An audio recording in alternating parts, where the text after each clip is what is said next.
Hello, Cherries fans, and welcome to another watch along here on Cherries Red Army. Today, we are going to be looking at Bournemouth versus Sunderland, a rematch of an unfortunate defeat of ours from earlier in the season, a time where we were in poor form, going up against a team that was thriving, returning to the Premier League. But this time around, I think all Bournemouth fans are expecting a very, very different story. Thank you very much for all of you joining from the very start. Do say hello in the comments. Do get involved. Do leave your thoughts in the comments and engage in the dialogue. Yes, I'm the one that's on screen. I'm the one that's going to be doing a lot of the talking, but I do want to hear what everyone's opinions are. Let me know if you can hear me well, if there's any changes that I can make in that regard. But hopefully everything's set up well. It's my first one of these back of the season, I think. I did a bunch of these last year. But I think eventually we've managed to get around to I can now actually do another good one sorted. So yeah, I suppose the first thing to do is have a look at the teams that were that have been revealed. If I bring up the SofaScore match, if SofaScore wants to listen to me today. There we go. So Bournemouth going up against. Would have think if I'd been a little bit swifter on the draw, I would have had this ready. But it seems as though I have the wrong screen loaded. There we go. So Bournemouth versus Sunderland, and here we have the teams as one might expect. We have exactly the same back five. We've got Truffert, Senesi, Hill, Jimenez, and Petrovic. Again, probably what we all expected in terms of Scott and Adams as the two different midfielders. The interesting thing is the front four. And we have Tavernier and Brooks coming in for Evan Nilsson and Adley, respectively. And I didn't expect Evan Nilsson to be dropped. I don't know about you. Please let me know what are you thinking about this front four? It's an interesting one, getting three left-footers in behind the striker. But do I expect... The interesting thing is, I think, all three of them, well, certainly Brooks and Hyan would rather play on the right, I would say. Brooks, however, has more flexibility to play on the left or in the middle. And then it's Tavernier that pretty much plays anywhere he wants to, really. I'd probably expect this to be correct. I'd expect it to be Brooks in the middle and Tavernier on the left. But I also wouldn't be surprised if it was Tavernier coming into the middle and it was Brooks that was being forced onto his less favoured left-hand side. But the good thing is that they'll be able to rotate quite a lot. They'll be able to move in between taking that left-sided role and the central midfield role. But what I like there is what you do actually have. You've got Scott, who's a real dribbler. You've got Hyan, who's a real dribbler. And you've got Brooks, likes to dribble, but is a good passer. You've got Tavernier, also one of the better passers in the team. And then Krupi, who can just create and score out of pretty much anything. His technique and his goal scoring is fantastic. But we've got a little bit more of a mix here. We've got a bit more that we're capable of. And I like that, certainly with Brooks, you've got someone that wants to pass forward and sort of provide those opportunities to Krupi, and Tavernier will do exactly the same. Obviously, the nice thing is Jimenez and Truffert bombing on to provide support. Let's just say a quick hello to everyone who is joining us today. So hello, Josh at the Cherries, indeed, Anti-Skeptic. Welcome. Saying hi to me. Lovely, thank you very much. Got Lee Sibley, afternoon all. Looking forward to this one, absolutely. And we've got Kirk joining in from the stadium himself. I'm sure if he has the chance to, I'm sure he'll pop on after the match to say hi. So yes, we are absolutely live and interactive as the below shows. Going to follow in Kirk's footsteps and have a nice little scoreboard up around here once we get started in the match itself, which is 4 minutes away. So really not long at all.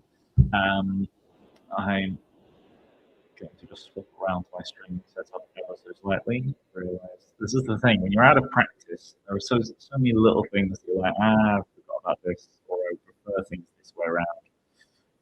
But I have the game up and ready. Do pop in the comments what your thoughts are. Kirk going with a 2-0. Um, I actually I did a fan preview sort of set of questions for a Sunderland fan site. Um, just trying to remember which one it was now. I think it was the Roper Report, if I remember correctly. I'm just going to load up the site itself. And I went with a 2-1 win. I expect it to be a little bit closer, but than I think a lot of people are possibly expecting because of the injuries that Sunderland have got. But it'd be an interesting one. What does everyone else think? What do we think the result is? The result is going to be. Xhaka coming back is a massive boost for them, obviously. But we'll see. I mean, it should be an interesting game. And I'm expecting Bournemouth to be the aggressors. I'm expecting Bournemouth to be the dominant side. In as much as Bournemouth can be a dominant side, we know we know that it will be not the prettiest at times from Bournemouth, but we certainly are capable of producing good performances and capable of within games dominating opportunities, dominating chances. Thank you for the heads up on the audio. I'm just going to see if I can.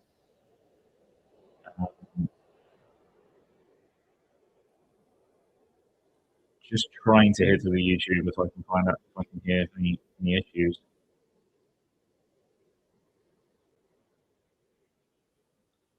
Doesn't feel like it. I think that's pretty normal for my equipment. So if the audio is poor, I'm sorry. It doesn't from what I'm catching on when I'm hearing it on YouTube. I think it's obviously it's not the greatest, but it's doable. Welcome to the new viewers. Hello, FCB 518. Thank you for joining. Hello, Ben. Nice for you to join. It's not going to the headphones unit. It's coming through one of these. So, or at least it should be.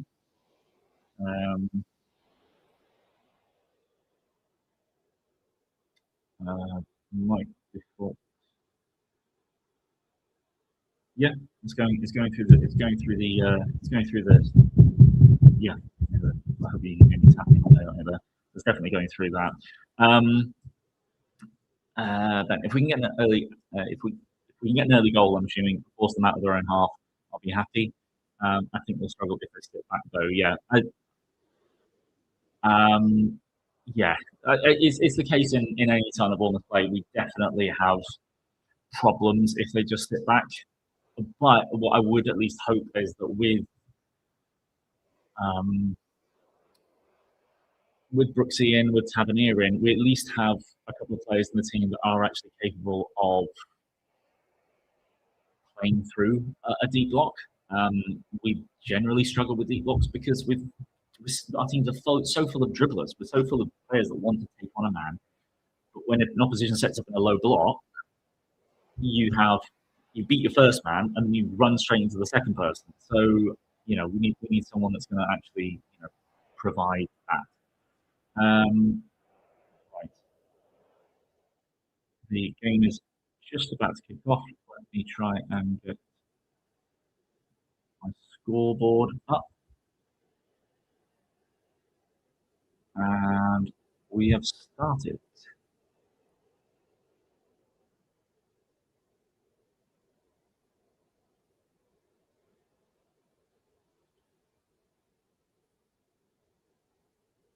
So first and foremost, Sunderland have tried to go pretty quickly over the top.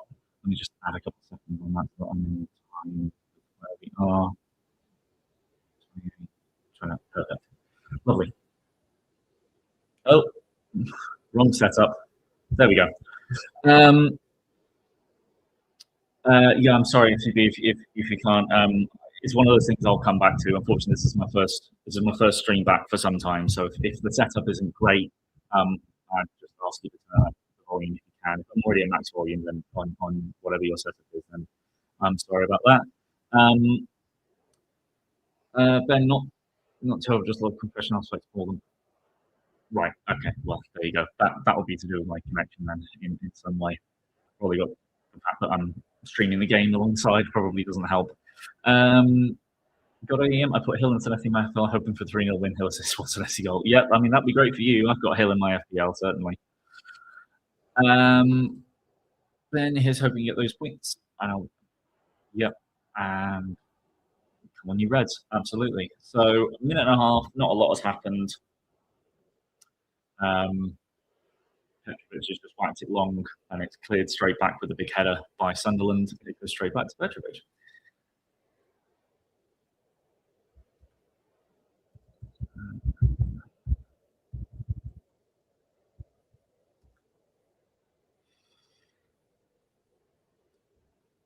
Not a lot happening right now.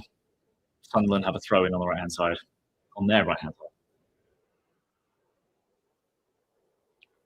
So, Brooks has started on the left, as I can see from the setup on that throw in. Brooks has started on the left with Tavernier in the middle. Given how much we know that Iraola loves Tavernier, it's not a surprise that Tavernier is playing in the middle. Sunderland play it long, and Scott loses the ball unnecessarily. Sunderland pushing forward, good chance, good save, pushing out well. Jimenez just about keeps hold of the ball, but it goes straight to Sunderland and Xhaka, who plays it through quickly, and that could have been a penalty.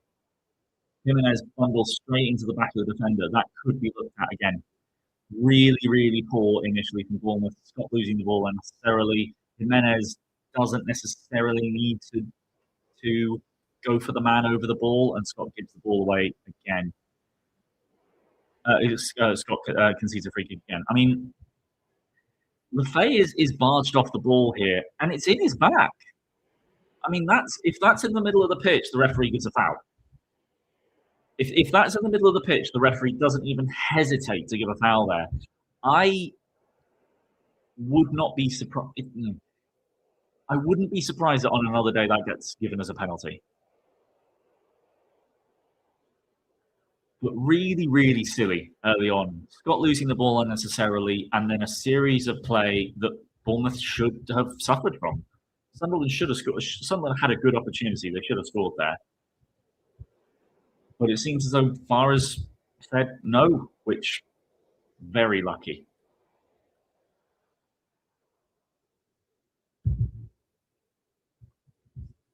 All from one long ball, which is one of Bournemouth's tactics.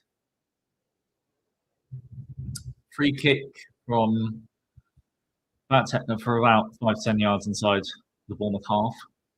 Xhaka will be taking it long into the box, and my connection has just gone slow.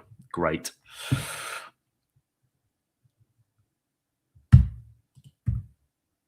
My connection's just gone. Apologies, this just happens sometimes when you're live, but certainly not ideal.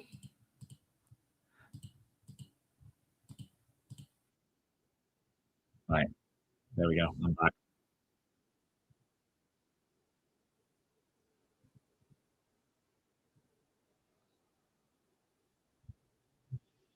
Right, let me update my the board just so I know where I am. Okay, I'm basically exactly where I was. Good.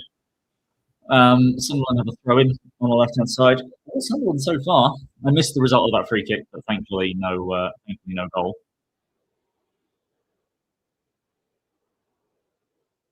Jimenez losing the ball straight away.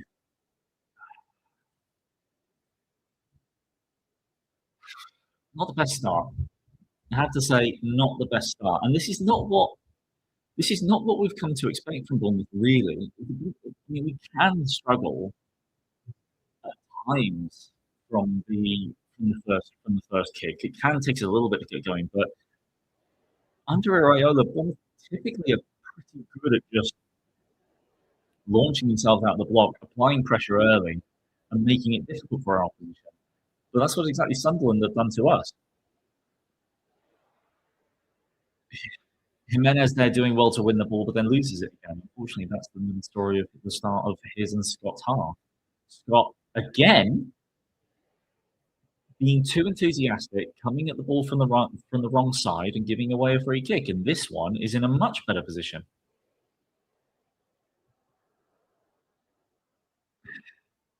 Really, really poor from Jimenez and Scott at the start of the field. Like anything that any good opportunity someone created from been those two losing the ball or fouling an opposition.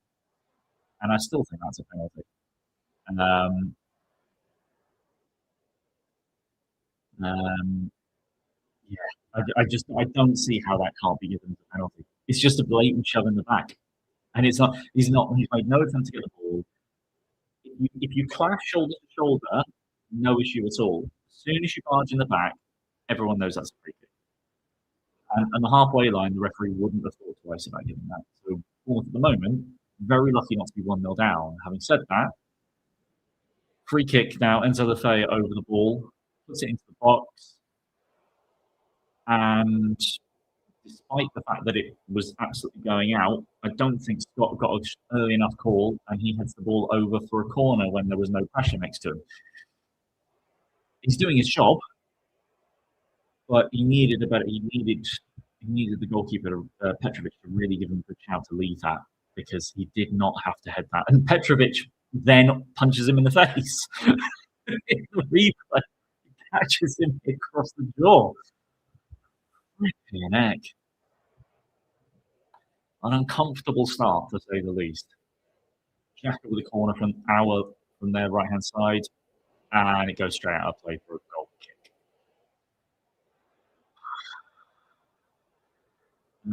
Good point, then. Could be nowhere near as good as ever. Helping us get out and play long. Absolutely right. We haven't barely cleared long yet. In fact, we've just played a short goal kick to then go long off over to Hyan, but Krupi does have the ball and he wins us a throw in the Sunderland half. So a good start to Krupi's first two touches of the ball in the match.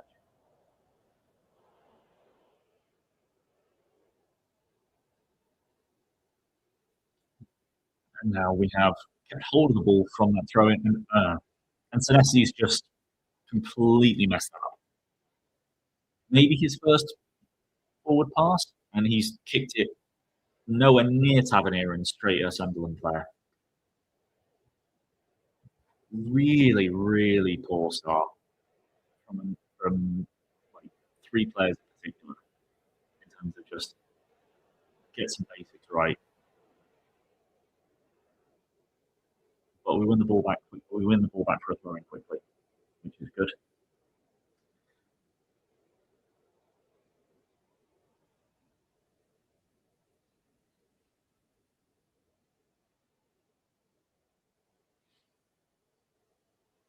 Play the ball around the back a little bit. Long ball from Scott. Perfect long ball from Scott to Brooks, who does keep it under pressure. Gets it to Tavernier, who plays it back for a cross. Low cross. Kicked out for a corner. Well defended, but that was nice. That was our first real flurry forward, and it was some good combination play.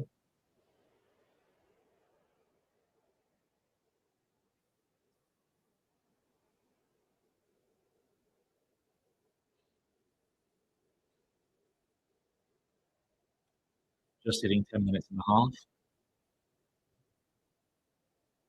Still early days, but this is our first corner, first opportunity to create something from a set piece.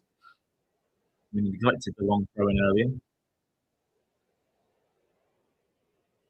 And it's Krupi with the corner.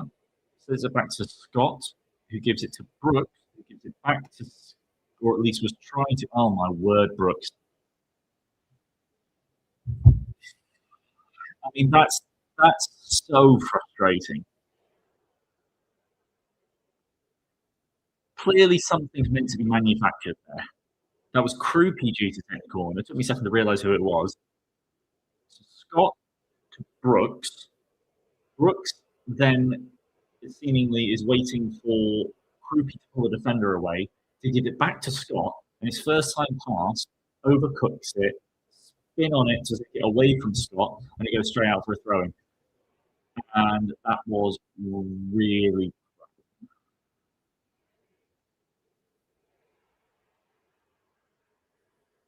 Bournemouth do have the ball. Well, had the ball in the Sunderland half there. Xhaka has gone down under seemingly very little. Krupi's got the ball from a Scott win. Krupi, he's pulled it wide. What a chance. Oh, Scott there doing some great work. Scott doing some really good work, wins that ball off, I think, Siddiqui.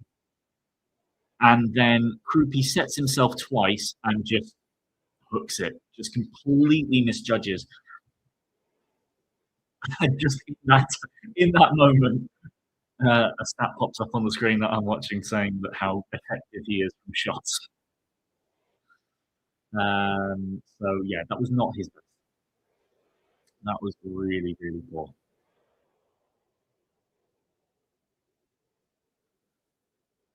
That's another good win back, and that is a free kick given for a foul on Scott. Some players laughing off that because I imagine they're thinking back to the one where Xhaka went down a little bit easily.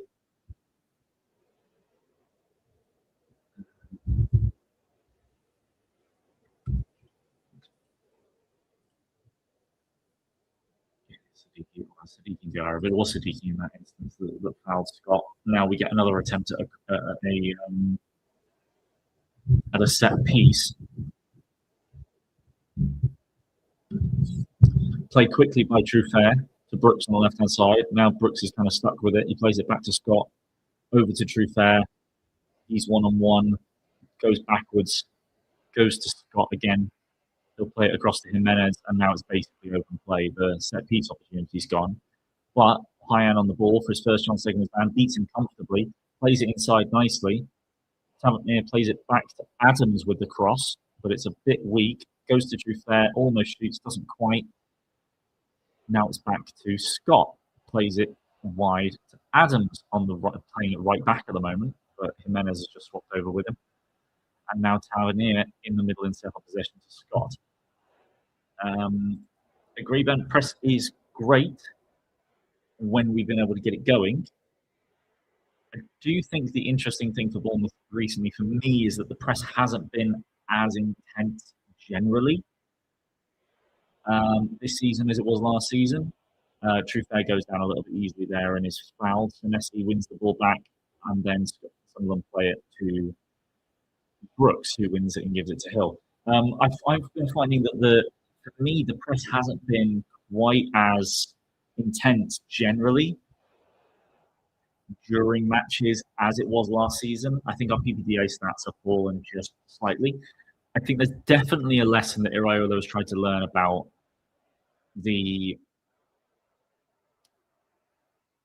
fatigue. I'm fairly certain he would have in his head what his preferred starting 11 would be, and a few of those players will have been injured through the season. But I'm sure he knows, as was the case when we played.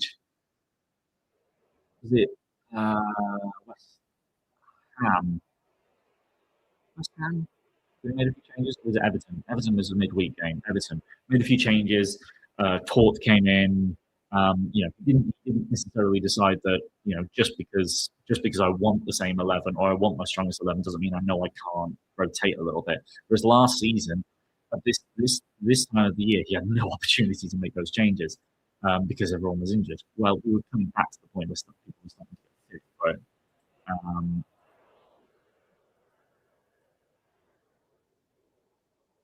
I do think yes, it's. I think he's trying to manage fatigue. Is the point of it being of there being a point that against certain teams or in certain positions don't go fully at it with the press, in the way that they would have just done all of the time in every moment last year that they could. Um,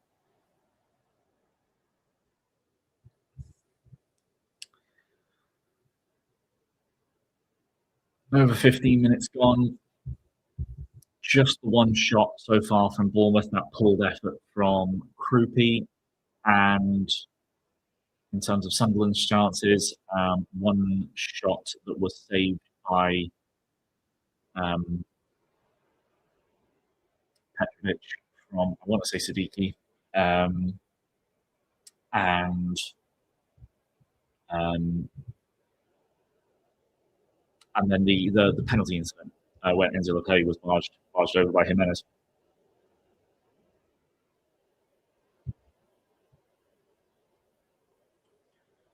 Right now, Sunderland have a throw on the right hand side, about halfway inside Bournemouth's half.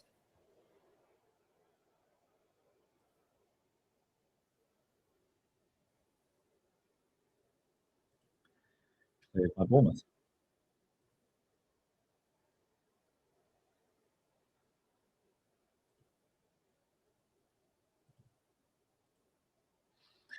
And Sunderland pushing forward again on the left, but Enzo Lefay has managed to keep the ball in somehow. A back heel attempted, and clears it, or gets it clear over to Jimenez, but I think the flag has gone up for a goal kick. Assistant ref making sure the play plans continue.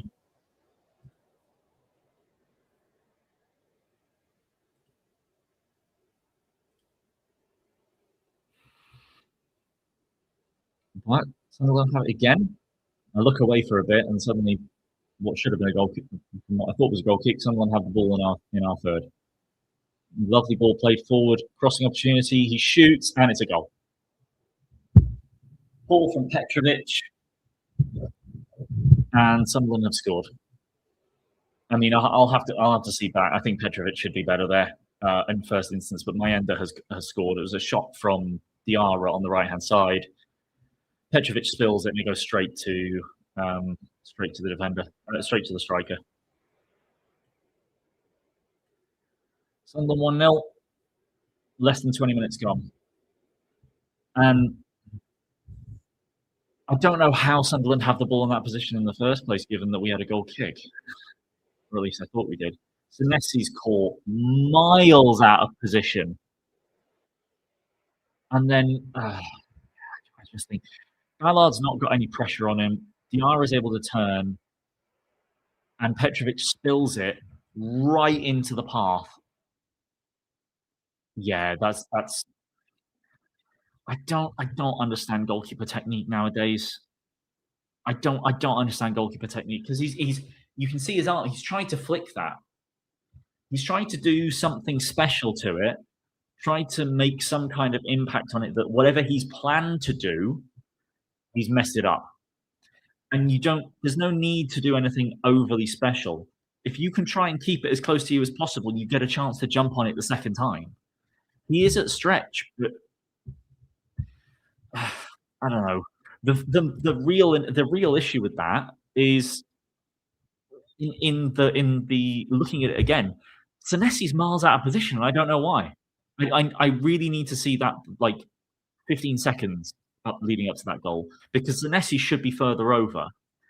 Adams doesn't catch that he should be following Diarra, and it's a complete mess up of communication. And now Sunderland are on the attack again. Mayenda has played it over to Talby, who's laid it back.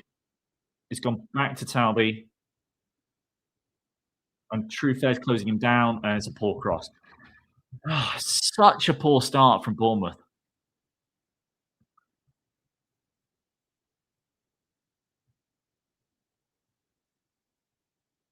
Such a poor start from Bournemouth, and we've given it away again. Brooks has just given it, and then we've won it back. But now Truffet's on his weak foot. He has to play it to Senesi, who's just about to get it away, but it goes straight out of play. Possession stats at the moment are 51-49 in Sunderland's favour. I barely remember Bournemouth keeping hold of the ball, and yet Sunderland, every time they get it, look like they're basically pushing straight into our penalty box.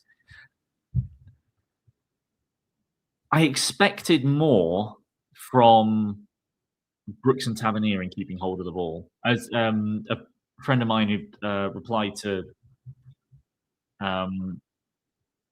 one of my posts on Twitter, AJ.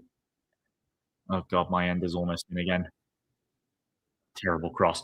Was saying that with that front four, he expects us to struggle to keep hold of the ball. I understand why he said that, but I also thought, well, you've got Brooks, you've got Tavernier, you've got two players that are relatively comfortable on the ball. They shouldn't struggle too much to make sure that we're able to build. And it's been horrendous. It's been really, really poor from Bournemouth all over the pitch. And they really, really need to get themselves in gear again by Brooks trying something, I guess, but it was really not very good. Tavernier on the ball, 30 yards out. Now back to Brooks, isn't going to take his man on, so he goes back to Tav, back to Senesi, back to Hill.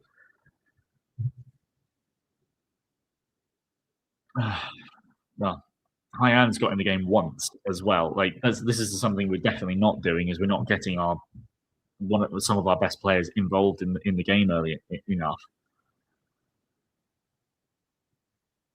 Certainly the case against West Ham. Hyan did not get his opportunities to really go at his man. Senesi passing, getting very far forward. 1-2 with Tav. Now it's with Brooks. Brooks intricate to Tavernier.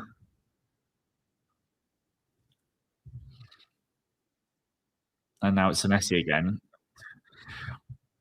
With Tavernier, and this is something that happens all the time. With Tavernier in the middle, well, never mind, Hyan's on the ball. He's going forward, tries across, difficult position to cross from. With Tavernier playing in the middle, he always shifts to the left-hand side. So when you've got a player like, oh, hold on, nice work from Jimenez. He's bombing forward. Great cross. Come on, surely. Incredible defending. Incredible defensive work there. Jimenez with a wonderful cross, and Brooks has just got to tap that in, but no. Defender gets in the way and pushes it away from him. I can't remember who's replacing Mukiele. So Gertruda. Wonderful defensive work from Gertruda. So, corner coming in from the left-hand side. Decent cross from Scott, pushed out by the goalkeeper. Jimenez shoots, flicks up, bounces, hits a Sunderland player on the chest. Now Scott's got it on the left-hand side, taking on his man. Dinks it in, back post, Hill with the header, but intercepted, gets to Tavernier. And now it's Brooks on the right-hand side. And Tavernier's been called offside. So that stops that attack. Yeah, this is the weird thing is the horseshoe is all focused on the left-hand side. When you've got Senesi, Brooks, Tavernier, they're all making little passes to each other, but none of them are moving beyond. You've got no one to make the off-the-ball run. And you just end up with them making little triangles. Truffet's not bombing on in that situation because it's already too compact. He needs to offer a different option within a pass, but that never works. It just doesn't work for us at all. It happened even when it was Semenyo and Tavernier and Truffet and Senesi on that side. It all just is far too static. I need to pass that around and draw people in. I get that, but then you need to shift the balls to the other side quickly to allow Hyan and Jimenez to really, make something happen. And in that instance, it did. But you can't hold it too much on the left-hand side when nothing is occurring. I tend to do that. Goal kick to Bournemouth. some tangle between Sunderland attacker and Senesi. Diarra, yeah. Tangle between Senesi and Diarra. But no foul given. Goal kick again. Interesting that we've switched our goal kick system to basically put more pressure on our players to have Senesi pass it to the keeper. And then we try and play out from there. And we're under so much pressure straight away. It's a big risk. Oh, wonderful bit of trickery there from a Sunderland player. Senesi goes in on Siddiqui. Foul given. Lovely bit of trickery there from Enzo Lefebvre under pressure.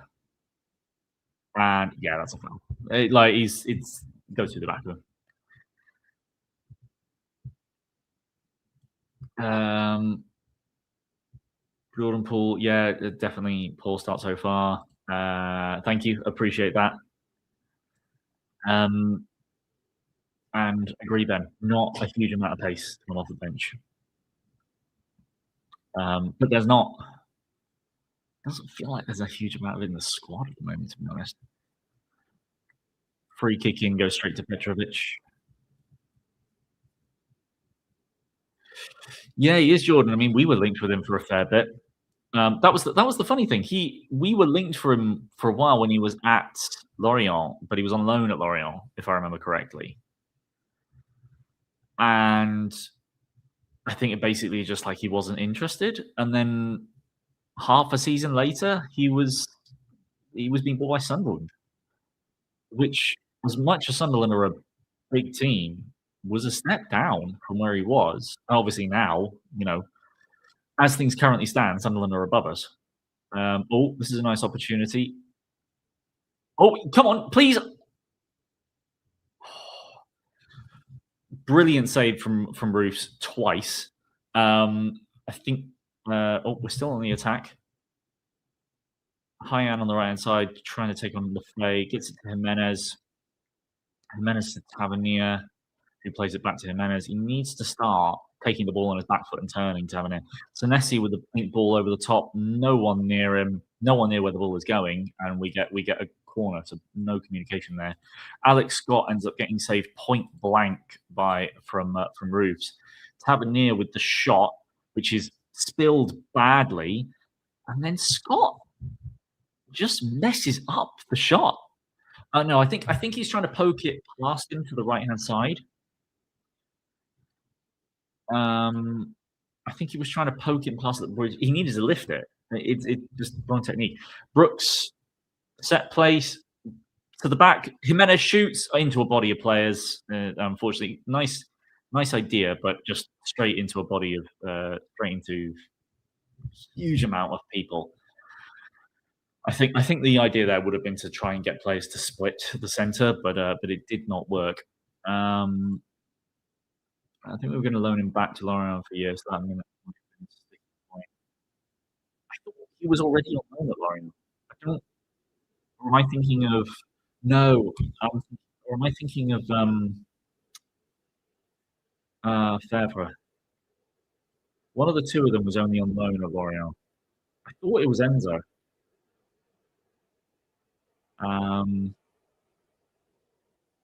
Might have been Favre. One of the two I feel was on loan at Lorient, and obviously we ended up getting Favre. But yeah, I mean, Enzo went on to. He was playing in Italy, wasn't he?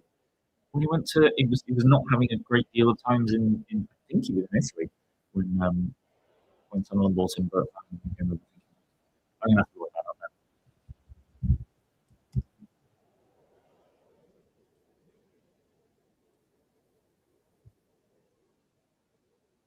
Roma, yeah, I'm right. He was at Roma.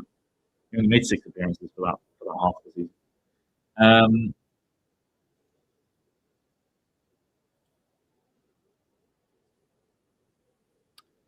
Bournemouth had settled possession for the last half a minute.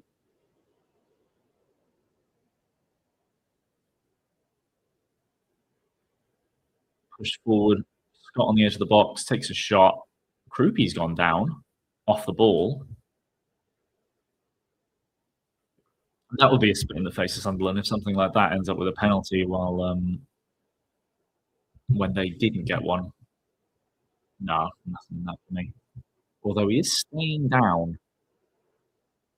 So if he's twisted something, he's probably not carrying on. But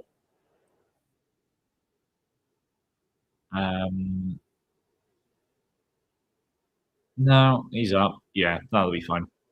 As the field unknown, sign him, loan him back. Done all goodwill from him.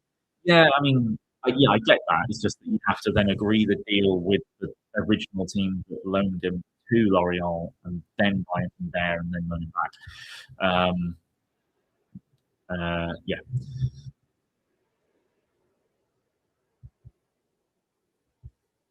Long ball again from Sunderland, and Maeda has done a very good job of helping keep hold of the ball so far. And when that ball has gone long. Oh, mistake from the goalkeeper. Oh, that seems ridiculous. That seems like, where's the foul here? If anything, Krupi gets brought down by Roofs with his arm around him. It's really silly from the goalkeeper who just decides to go down.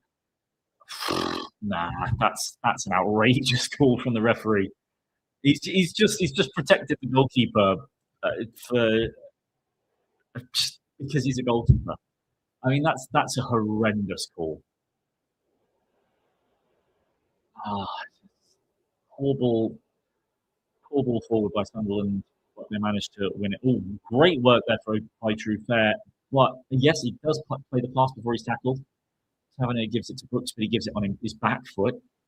Then gets it back from Tavernier, who shoots. Why are you shooting there? That's a foul. Bournemouth have a free kick on the edge of the box. Tavernier at a stupid angle shooting when he has 4 Bournemouth players in the box. Like, what are you doing, man? It's from a tight angle. Just push this across the face of goal. You've got True Fair, Krupi, Ryan, and Scott all in the box, and he shoots.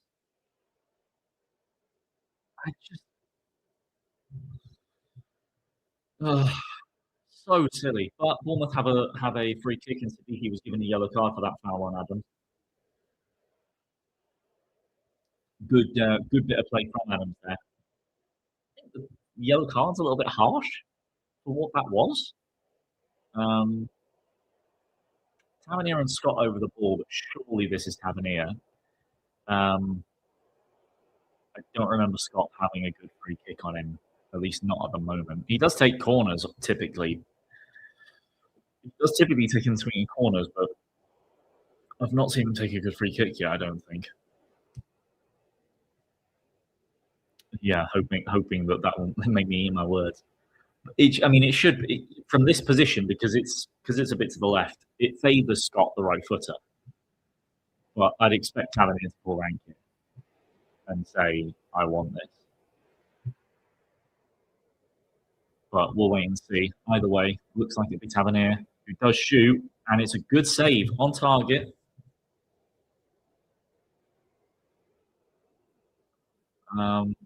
It bent around the wall, just bent a little bit too much. I'm liking this curl that Tavernier can get on the ball though. Like that bends around, that doesn't go over the wall, that goes around the wall. I think keepers are probably going to look if keepers are doing their job in the Prem, they're going to look at making sure the wall's further around than that. Big throw by Hill and Sunderland player just falls to the ground. And I don't know whether that's going to be a retake or whether it's going to be a free kick given. Referee is struggling to keep hold of his authority in this game, from what I can see. So Messi and Hume have been called over.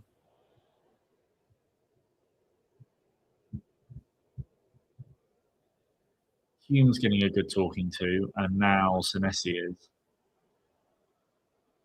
Hume's all over Senesi there. And Senesi goes down and Hume pulled over. But it's a retake of the throw-in, which is generous, perhaps. Big throw. Another Bournemouth player gets pushed to the ground. Ball's back to Hill, who crosses it. Good back post free kick, but cross rather. And I say back post, it wasn't quite back post. It was close enough to keep it and to claim it. Hyan is being pushed consistently by Xhaka. And then Xhaka falls over when Senesi's on top of him because he's been pushed by Hume. Like, very physical in those boxes. And now a Bournemouth throw on the left-hand side.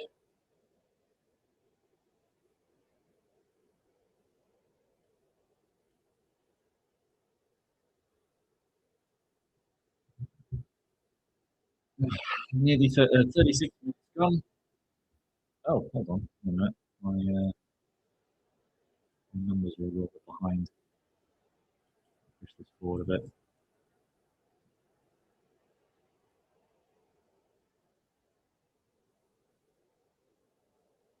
There we go. Just scoreboards now in time with where I am. Yeah, over 36 minutes gone. Yeah, it's really not been brilliant from Bournemouth at all. I really think we just need to do better at getting Hyan into the game because he's just blown past the fullback every time. He's always been cutting inside. He goes past the fullback as if he's not even there.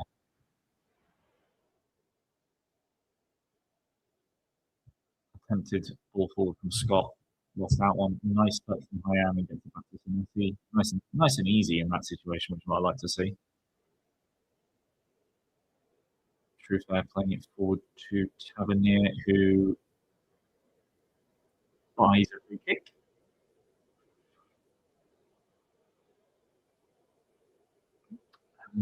Jordan saying, so sick of being consistently on fouls given away crosses. Any challenge will be penalty on the day. Yeah, I think the referee's been very kind to Hume in that instance on the incident there because he's all over Senesi even when the ball's in play. So he could easily have given a penalty instead of getting the free kick to be the throw-in to be retaken.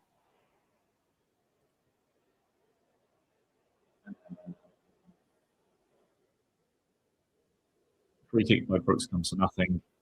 With Jimenez under a little bit of pressure, but it's easy pass to Tavernier. Now Tavernier off the right-hand side. He can inside and put in a good cross.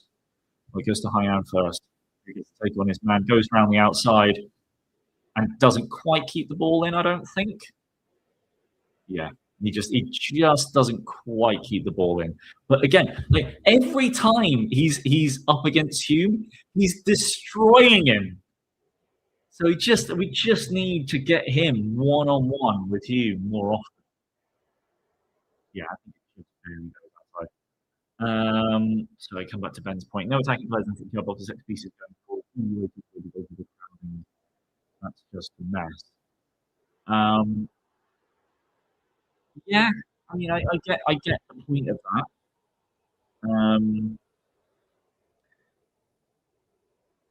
I mean, the other thing I would say is why do we even have a 6-yard box anymore? I suppose the only thing we've got a 6-yard box for is for the goal kicks. Now that I think about it, but it's probably not it's a point in the space. I would say you might as well have goal kicks taken from just anywhere in the penalty area and just avoid the 6-yard box because it doesn't really change all that much. Hyan has that fullback on toast every time he goes at him. Need to attack that more. Yeah, it's quite from 15 minutes in. We've gotten Hyan on the ball 3 times, and he just burned the fullback every single time. Falling in love with him, just go and go. Yeah, he does, and the thing I like about him is that his defensive work rate is there as well. He works. He works back, and he uses his strength to help us, get the ball back, and he plays it simple when he gets it. If he's going backwards, obviously there was the penalty against Everton, which was something he needs to learn from. Ooh, Adams just unfortunately momentum just carrying him into Maeda and taking him out. Free kick to Sunderland, just inside the Bournemouth half. 40 minutes gone. Still 1-0 for Sunderland. Bournemouth really looked like they were going to score.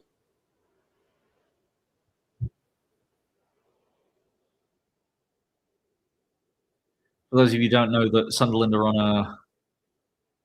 Oh, Enzo Lefebvre with a big shot, and it deflects off. Scott? Senesi.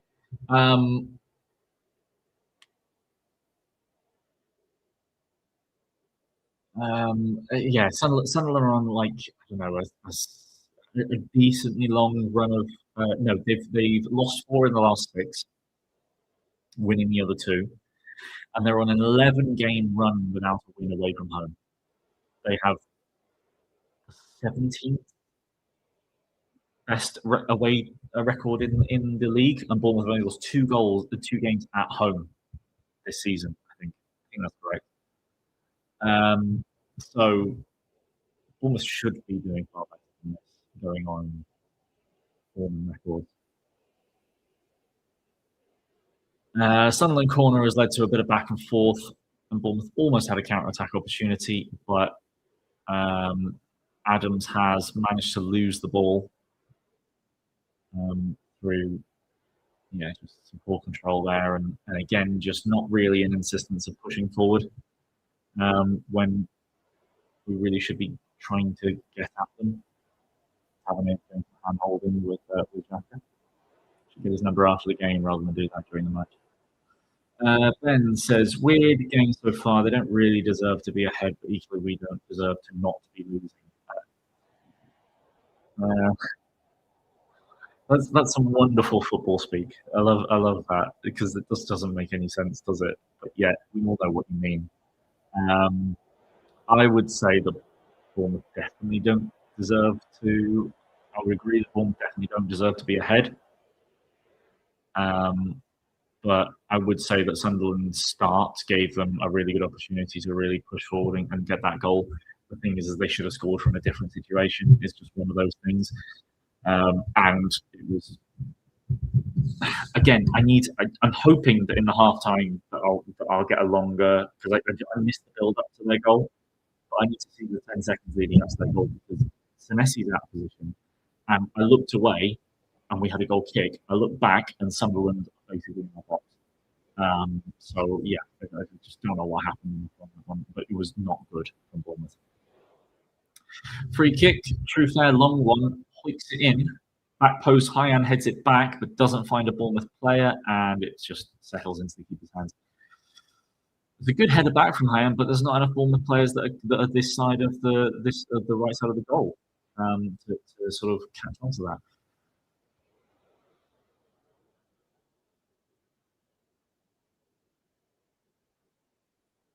I wouldn't be surprised if. Okay, I'd be surprised if Iraola makes a change at half time, because he typically doesn't. But I certainly expect either Tavernier or Brooks to be off after, because that left hand side just does not work for me. Scott takes it short of Petrovic, plays a poor pass behind Senesi. This is not a lot. Players are passing behind their teammates. If you want us to move forward, you've got to pass it to their leading foot. You can't keep passing it behind them. Scott gets away with that one a little bit, because I think he does foul Diarra, but then he just pushes forward, and it's good dribbling from him. Nice ball forward to Brooks on the left-hand side, who pulls it back to Tavernier. Tavernier almost certainly wants to shoot, doesn't. Tries to play it through 5 players to Scott. It's a really poor attempt, and we lose the ball. Tavernier's having one of them days.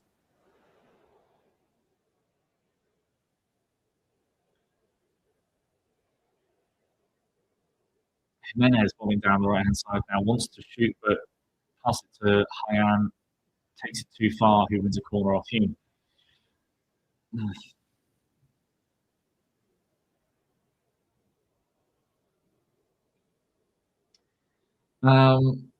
Krupi cannot lead the line. depends. I think he needs better supporting behind him. I think the three play. I think Ryan is doing a good job when he gets the ball, but the other two just aren't supporting him well enough. Brooks with the corner off the right hand side, almost straight to the keeper, but cleared by a defender before it gets to him. Scott with the ball into the box. It's long. Looks like it's going for a goal kick. Hill's going to chase it. Right, yeah, goal kick. One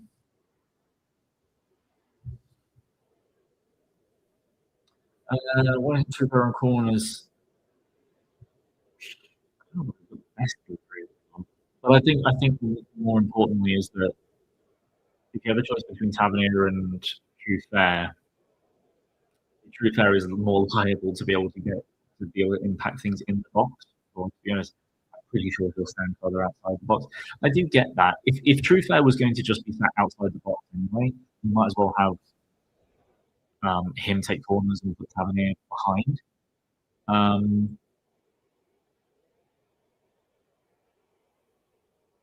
Put Tavernier on the edge of the box because he's going to be the better shot if the ball falls to him.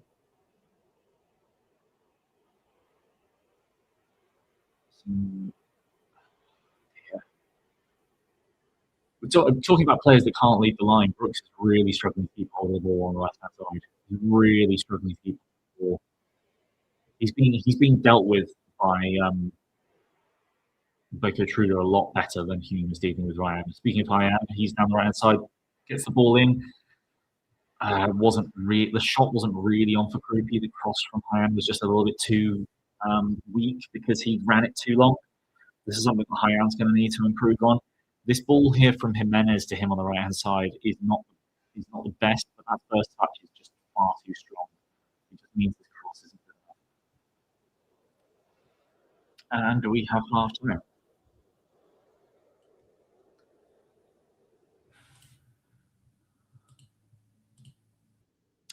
Scores remain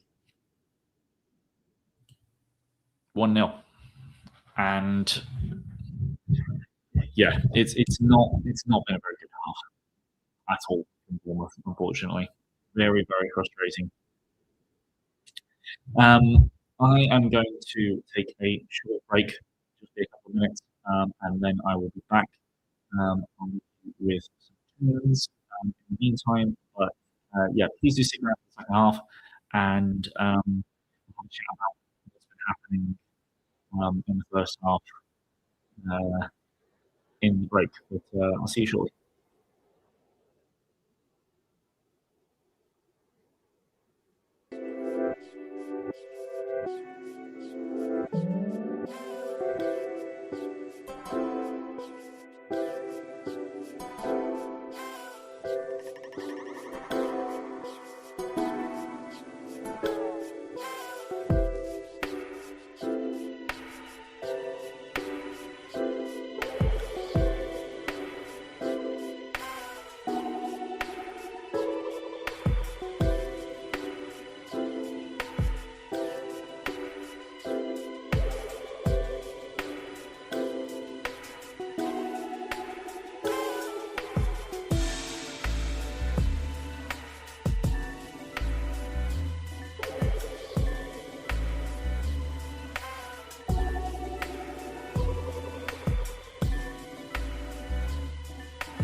Hello, welcome back.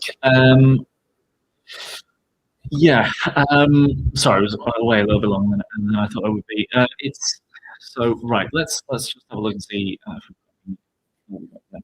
So it's yeah, been a poor game so far. It's frustrating. Um, the team is capable of so much more than that, and I know they are, and being so much more. Um, you know, aggressive and taking charge of a match in a better way than that. We bring up social score um, and show up some information. I mean, okay, so that momentum bar, okay, it's decent. It shows that certainly since the goal, we've certainly been the ones on the attack, and we have been generally, but that doesn't mean we're still not allowing Sunderland to have opportunities. Expected goals doesn't surprise me that they're ahead. But the goal itself was an incredibly high XG chance. It was a zero point 0.9 XG. And when you look at that, it certainly feels like they did not turn their possession into shots, apart from this Diarra shot that was spilled to Mayenda. That's basically all they've made. It just feels like they've done more than that, which is the way it's easy to be negative. And I suppose that sort of backs up what Ben was saying. Like they don't necessarily deserve to be in front, but at the same time, it certainly doesn't feel like we deserve to be getting more than a point out of this game right now. 9 shots to 4, some decent opportunities. Alex Scott's was the big one, which was saved well by Rubes. But I feel he probably should have done a little bit better with that. And that was caused by this Tavernier shot. Yes, that was spilled and then fell to Scott. More passes, more corners, more fouls as well. And just the one yellow card at the moment that is for Siddiqui. Yeah, it's certainly been frustrating. It's not as I mentioned, what happens a lot in terms of like the way that we sort of try and encourage players to go down the left hand side. Frequently, we are not getting Hyan involved in the game enough for me. Towards the end of the first half, there we really didn't. Towards the end of the first half, we did finally actually get Hyan sort of a few opportunities. But yeah, it just needs to be more combinations down that side, and the better opportunities seem to be coming from more sort of counter-attacking. Well, towards the end of the first half, there were a few counter-attacks down the right hand side. But Paul, don't deserve to. Assuming you're a Sunderland fan, you've taken 4 shots, one of which was parried straight to you. The one thing I will grant, which Reggie brings up, is they should have had a penalty. There's no if, ands, or buts about it. Sunderland should have had a penalty. I do think that um, Roofs was not fouled when Krupi won the ball off him, so that was a terrible decision. And if that gets to Tavernier, he takes one shot, one touch, and probably puts it into an empty net. So the referee's messed us both up here. The referee has had a shocking game so far, and Sunderland fans think that, Bournemouth fans think that as well. Absolutely.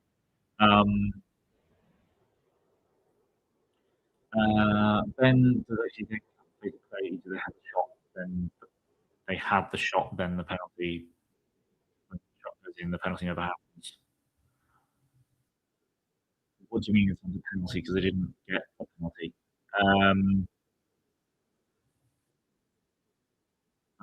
If a shot, if I mean, a penalty isn't automatically like 0.77, 0.8 roughly xg just off the bat. If a shot leads to a penalty, the shot still happens. And that is xg is counted in terms of a shot. But phase of play doesn't come into it, but where it is on the pitch, who and sort of what position the defenders are, how difficult is the shot to hit, that does come into consideration. Depends on the model. Some models take defenses more than others. Ref being a bit unconsequential, not taking big decisions, upsetting both sets of fans. Yeah, he took the easy way out on basically every decision, including the Hume fumbling over Senesi on that long throw. He took the easy way out and just gave the throw in again.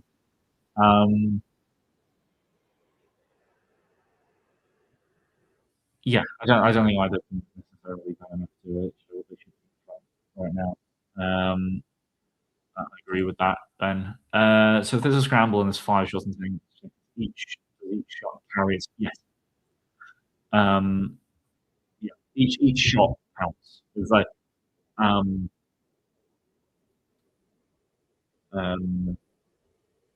every single shot would then count as an incident of XG, which does sort of like which can over egg the figures.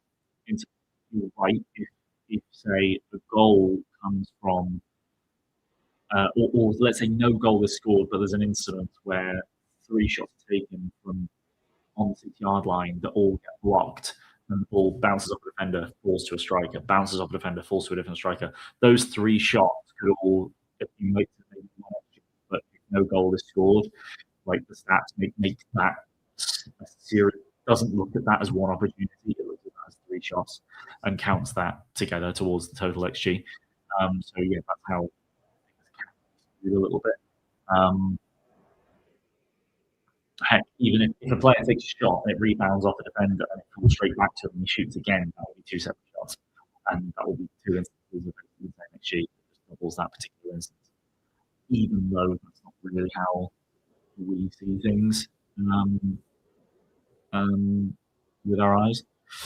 I think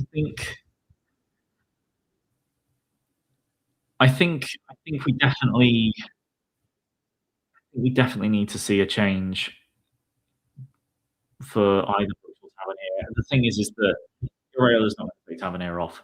He likes him way too much in terms of Tavernier's having another one of those games where I feel like a lot of stuff's bouncing off him. He's not really helping create things.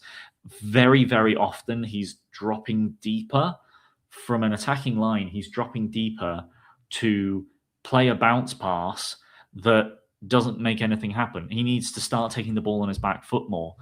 But we'll wait and see what happens. What I would expect to see is Brooks coming off. I don't know, within the first 10 minutes.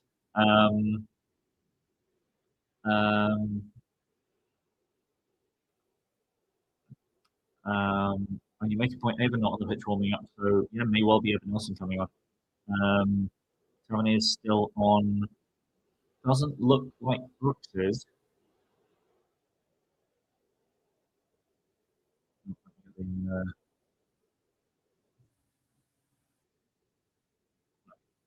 Match has started again. Having connection issues there. Bournemouth have kicked it to touch. It is on, and it is Brooks that's off. So Iraola has clearly seen enough and gone, I need to change things up because it's really not working because it hasn't been. Oh, I've realised that I've not got my screen.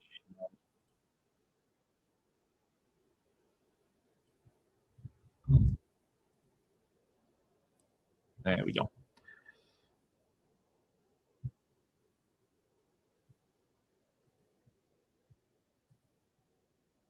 Sunderland are already back on the attack. Cross from Talby straight into Coach's arms.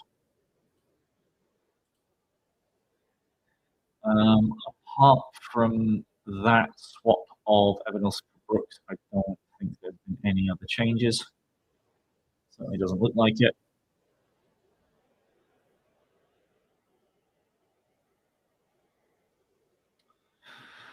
Yeah. Apologies if I was just checking through in the half time as well. Oh, Sunderland are through, good save, and goal kick. Should have been another goal. Diarra was clean through. Adams is not strong in a tackle, ends up with a foot race. Senesi was always going to lose, but Truffaut comes across to help and puts under really good pressure, and it's a great save.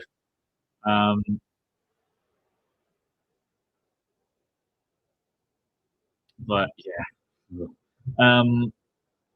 Yes, I was looking. Sorry, I was. Oh, that would be a something strange into Roost there, and that's ball from Tavernier losing the ball very easily. Tavernier's now got the one with the armband, and I was just having a listen back to some of the first half of commentary from me, and yeah, apologies for the inconsistent light quality. That's just a connection issue. I think with streaming the game on one screen and having this up on the other, I'm just occasionally I'm just not getting very good connection. So apologies if my sound isn't coming through great. I have hopes in the future to upgrade to an Ethernet connection because I'm going to need it if we do more of these.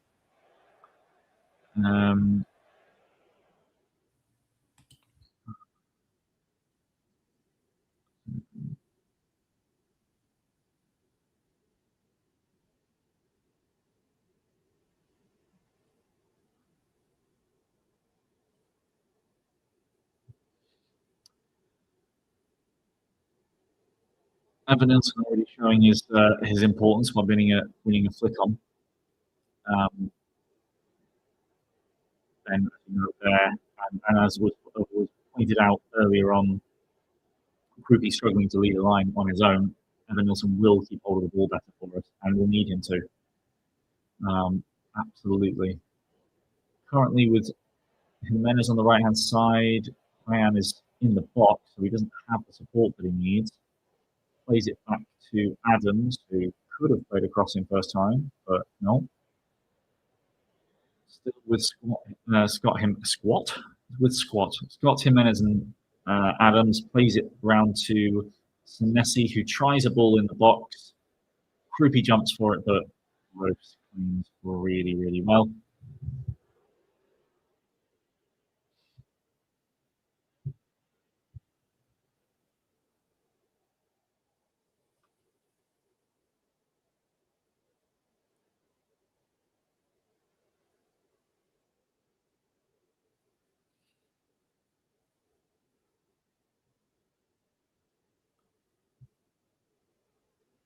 Ball over the top dealt with well by Senesi, and we now have it with Truffaut, who's pushing forward, but cuts back.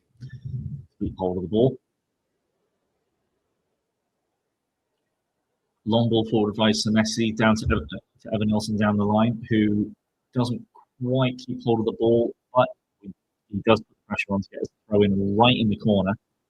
So that'll be James Hill coming forward.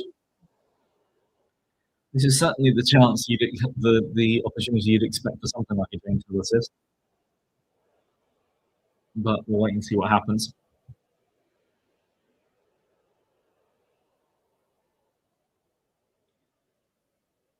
Big throw from Hill. Really a Bournemouth player in the vicinity of where it landed, headed out straight away. Scott Jimenez and Adams looking after the ball on the halfway line. Goes out to True Fair.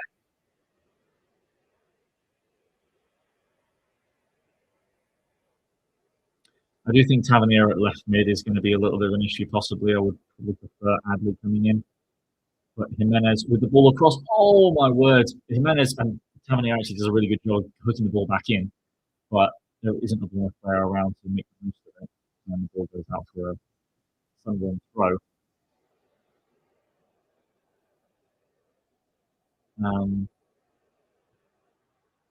Well, yeah, I understand where you're coming from. Just, I think you can be more accurate with. I think you can generally be more accurate with a corner. Just it's harder easier to kick it that distance than it is to throw it. And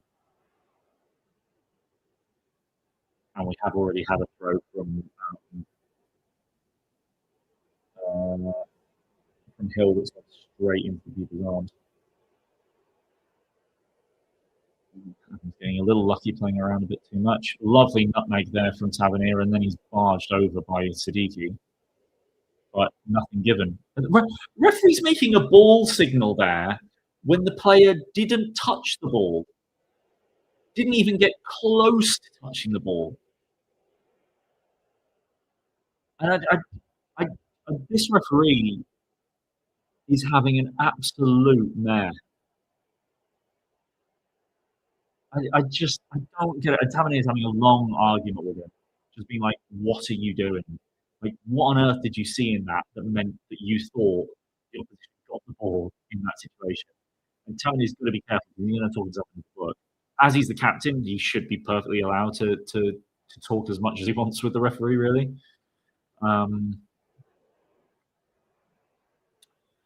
But yeah.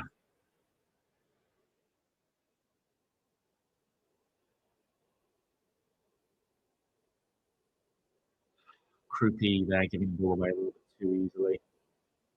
Mena's doing well winning the ball back. Yeah. And quickly plays it to Scott. Although Scott under a little bit of pressure quickly. Nicely worked there from Hill to Adams. I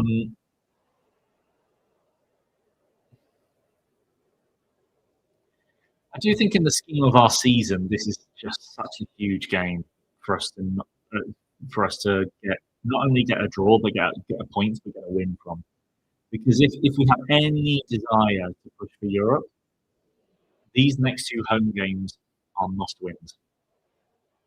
The Sunderland we're competing against in that batch of teams that are in sort of upper mid-table, and then Brentford is the team that are above us, that are sort of in best contention to finish seventh. And then the ref doesn't give. He didn't give the penalty. He didn't give that foul on Tavernier, and then he does give that foul by that tackle by Senesi into Diarra. It's just so inconsistent. It's just so inconsistent.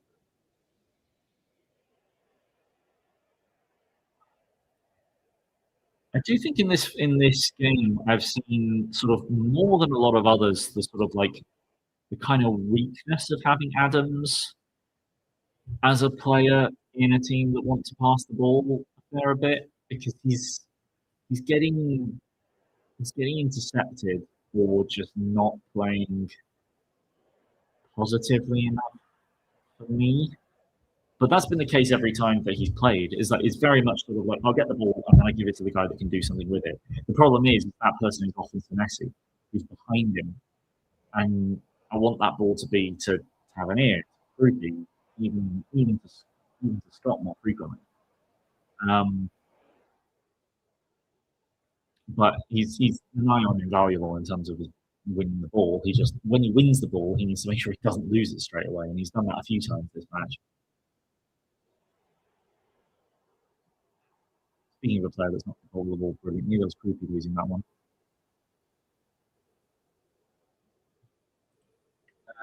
If we make Europe, we need to have some serious squad depth. Injuries left us really short this season without the end of Europe. Yeah, no, I completely agree. We need to not make the mistake that Crystal Palace made. Crystal Palace made Europe, and they didn't improve the depth of the squads enough at all. And whilst they have made it through in the Conference League, you know, their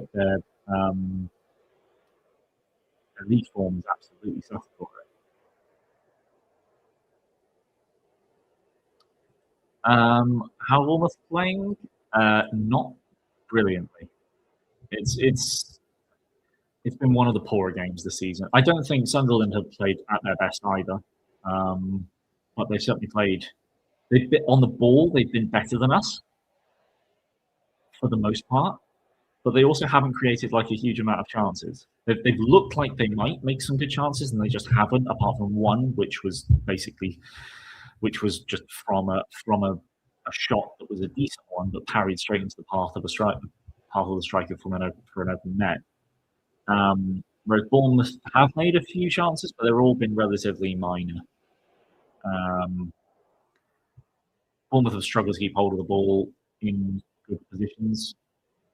Just again here, Bournemouth could have held onto the ball better there. Jimenez miskicked something, and within 5 seconds, Sunderland are on a really good attack.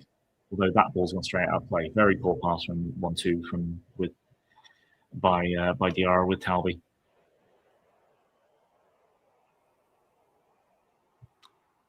They can. Absolutely they can. The player that I have most on having an impact is Hyan, but we're not getting him into the game enough. But then it's not just there's obviously it's him, but then I do think if the likes of Evan Nilsson are given enough, if the likes of Tavernier can get on the ball a little bit better, can actually produce something.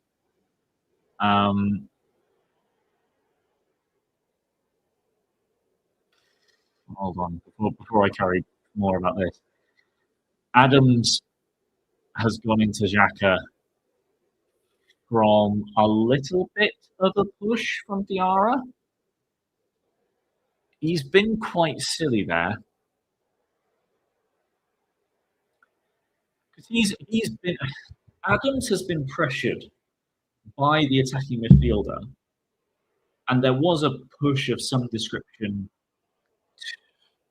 2 seconds before this incident happened. He gets pushed there. Okay, slow-mo doesn't do it justice. His arm gets grabbed, and really all he needs to do is just fall down. But instead, he stays committed, runs forward, doesn't pull out properly. The one thing I would say is that this is the studs. He catches him on the ankle, and then he just keeps going because he hasn't tried to pull out properly. His standing foot gives way, which means force keeps going. I don't think it should be because it's an accident. That could be a red. Jack is not helping because he's injured, but he's throwing stuff around a lot. It doesn't look like the referee's being called. I'm not listening with any commentary, by the way. It doesn't look like the referee's being called over to look at this one yet. I think our decision is a red card. I agree. I don't think it's a good tackle, but he's not trying to tackle him. He's going for the ball. He hits the ball, goes through the ball, goes into Xhaka, but he's also out of control. But he's out of control because he felt his arm getting tugged. Yeah, would have been very harsh. But the game carries on, and Adams did get a yellow card. Tavernier again with a not good enough pass, unfortunately. But Krupi prior to that, not keeping hold of the ball well enough. He's really struggled with him. Krupi's really struggled. Frustrating to see from someone so talented that he's just having such a poor game. What is Senesi doing there? Truffert is an easy pass, and he tries a mid-range pass that goes straight to a Sunderland player, and we almost concede. Like, I don't know why he didn't pass that to Truffert. You don't need to be the playmaker every time.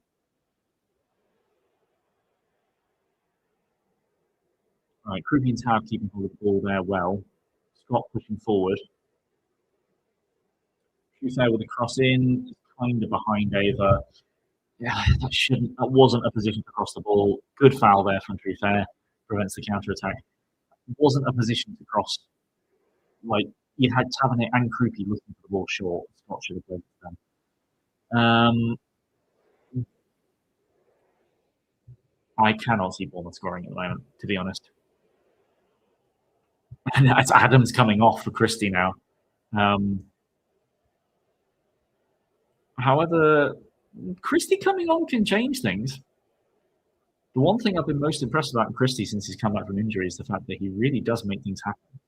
He hasn't done anything bar score. In terms of final product, he hasn't scored or assisted in the season apart from when he came on against Palace. But he found his shooting, he found his accuracy boots. Most of his shots are on target. Of the ones that you said, well, I say that. The memorable ones that I can think of were on target in recent matches. I think Iraola's been sensible there. Adams was probably one bad tackle away from getting a second. Yeah, one slightly mistimed tackle away from getting another yellow.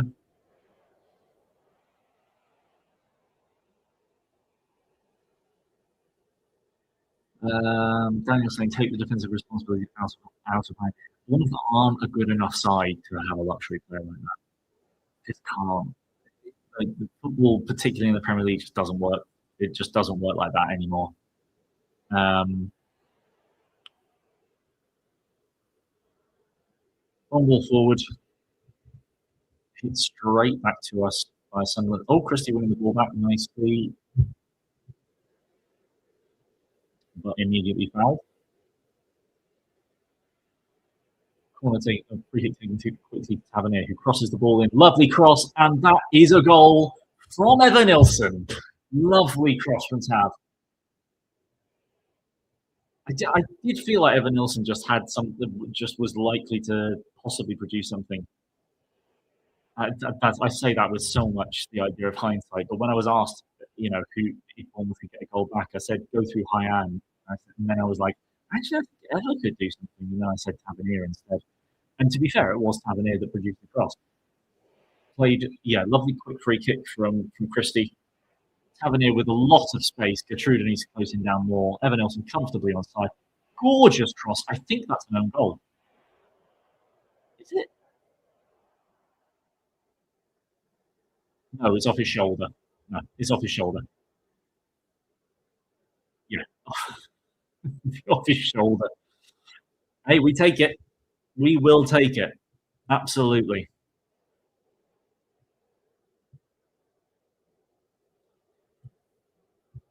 I thought we might have scored after your comment with here we go. But you were about 15 seconds ahead. It was absolutely brilliant cross. Yep, Addy back in the game. Oh, please don't tell me they're looking at a handball here. It's off his shoulder. We cannot have this happen a second time. Like,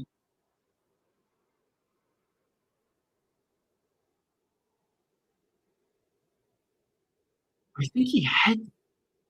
I think there's two bounces there. I think. Oh, good goal. Good for that.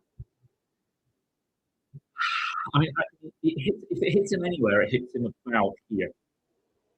And I think the argument was, does it hit him here, which is perfectly valid, or the other thing was I thought it might have just come off his head first and then bounced a little bit higher, and then it's whether they would have, and then it's whether they would have ruled it out from that. But I think just like even if he headed it, even if he did head it onto his arm, if his arm wasn't there, the ball was going in. So it's just, yeah, I'm glad they saw some common sense with that. Yeah, shirt line. I mean, we've talked about shirt line before, and that didn't help against with Ouattara's goal against Newcastle. That was just overly examined, and it was ridiculous.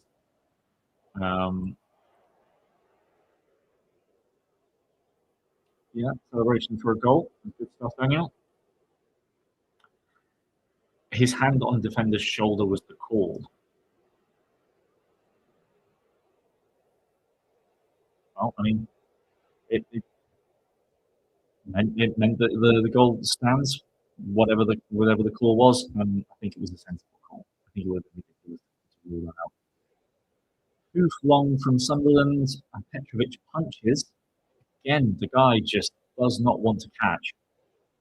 Trufel on ball, bounces back to Scott, who gets fouled.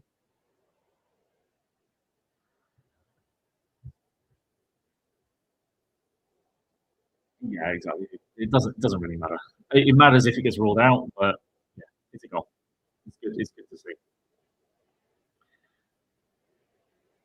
And I think that may well completely swing momentum, and that may well swing momentum massively in our favour. But we'll wait and see, because I wouldn't ever rule this Sunderland team out.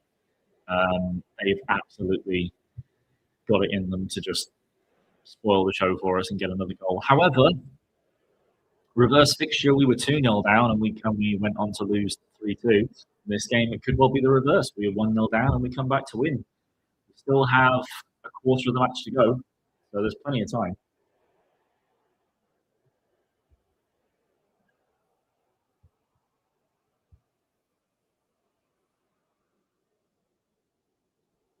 Nice ball forward by Scott. Evan Nelson lays that off to Tavernier, who gets it back on the ball through from Fair, but doesn't keep hold of it, make sure that it goes out. Throwing.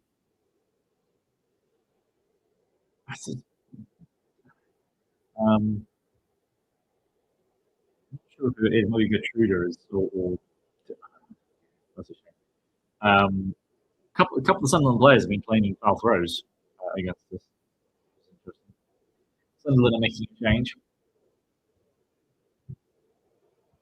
or looking to. Someone is certainly taking off their training top and putting on their jersey.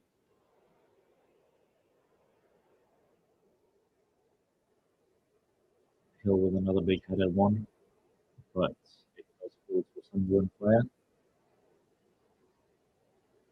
Let's see up against he went for the through the legs, but that wouldn't pick it up as Yara, I think. Well, passing around the back, Sinity with a relatively loose touch makes it awkward for Trufair, and we get the throw in, but not helping his teammate there. Sinity. And the substitution being made. So 60, just about to tick over to 69 minutes in the clock. Talby coming off for Traore. Talby has definitely not been as impactful in this game as Enzo Lefebvre has, but I do think he's done his defensive work well. I think Jimenez has gotten past Enzo Lefebvre very easily at times, whereas Talby has done pretty well to help Mark Trufair when he comes forward. Trufair putting Christie in a bind. The Sunderland play going over when there was no foul. The play carries on. Jimenez shoots and couldn't really tell. Yeah, Lefebvre just goes down there from nothing. Really, really silly. Jimenez shoots, and I'm just trying to. Yeah, it goes well wide. I don't think really a shot from there was sensible and ever just going like,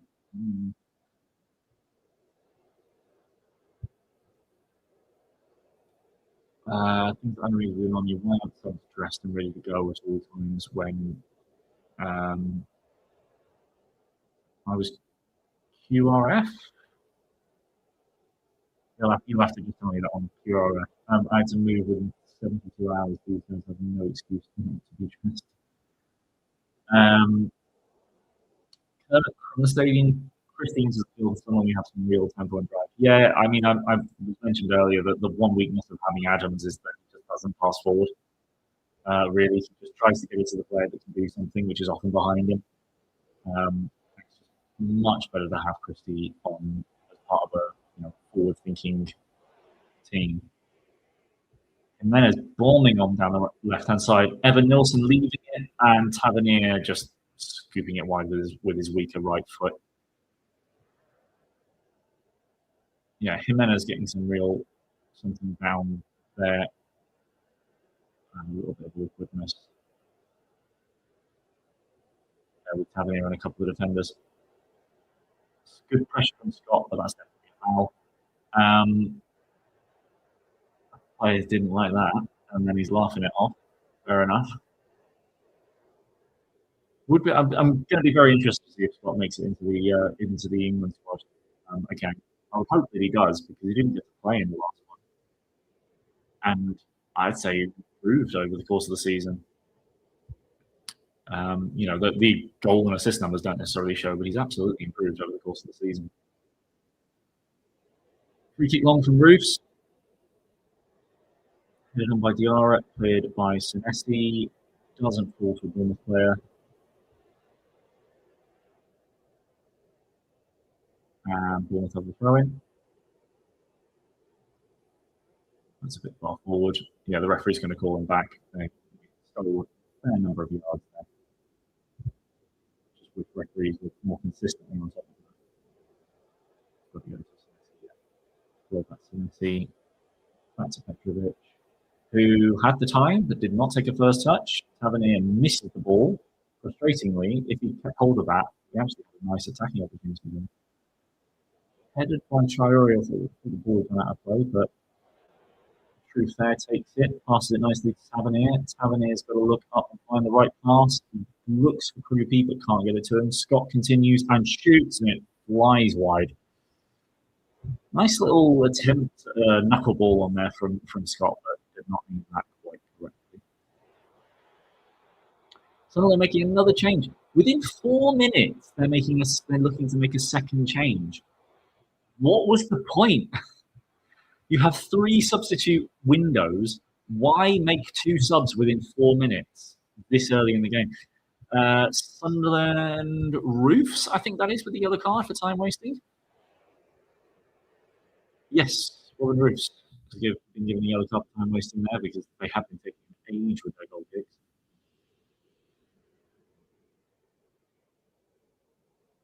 Christie back into the ball back, but can't quite. Someone track it with Ballard. And then it's just a long hoof. Jimenez heads forward. Lefay gets his foot in there and then receives it back. Creepy tracking. Jimenez is beaten for pace very easily, and it's a terrible cross, thankfully. Bournemouth actually, if Tavernier can follow the ball, which he does, with more luck than judgment, could have worked something forward, but now Scott's on the ball. Back to Fair. Hill taking a liberty, but does well there to get it to Christie, who turns and pushes forward. Now Ever on the ball. Hyan on the right-hand side. It's a good interception, but maybe could have just made that path a little bit more guaranteed. But we did keep the ball.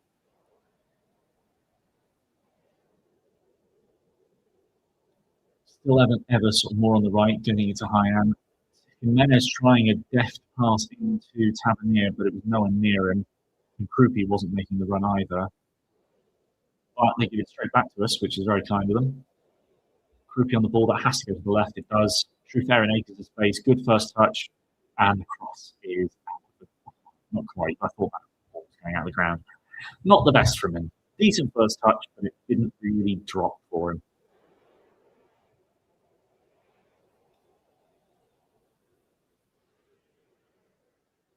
So Xhaka is coming off, which I'll be pleased to see, which I'm quite pleased about.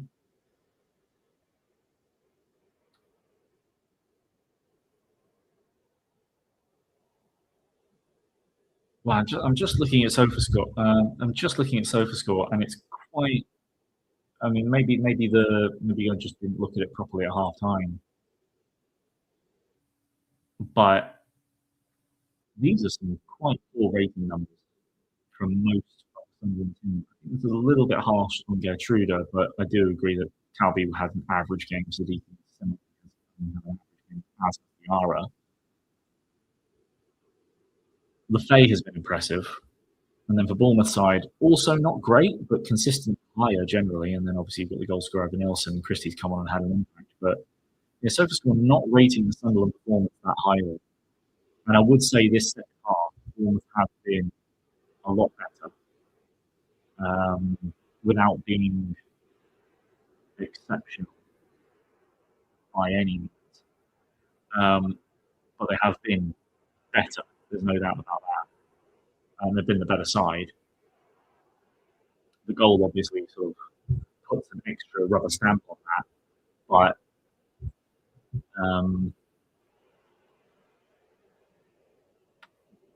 I could definitely see. I don't think this is going to finish 1-1, and I would favour Bournemouth, but we'll wait and see. Sunderland are now on the attack, and this is a nice ball in behind. Good tracking by Jimenez. Is that a corner or a goal kick? It's a corner. I think the referee's guessed a little bit there, but referee's given a corner. And it is a corner. No, that's fair enough. The winger was trying to be a little bit tricky, but Jimenez bounced off his knee. Audi said, "Go for Bournemouth." I hope so. I hope so. But right now, we've got a defensive corner.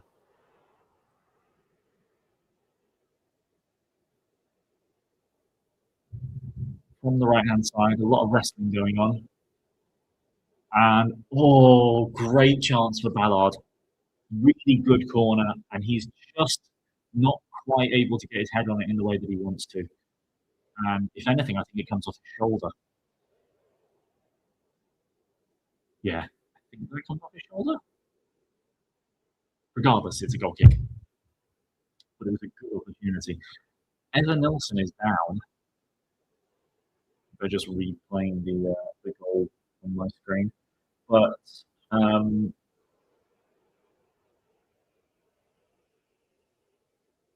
yeah, really, really good cross from down here.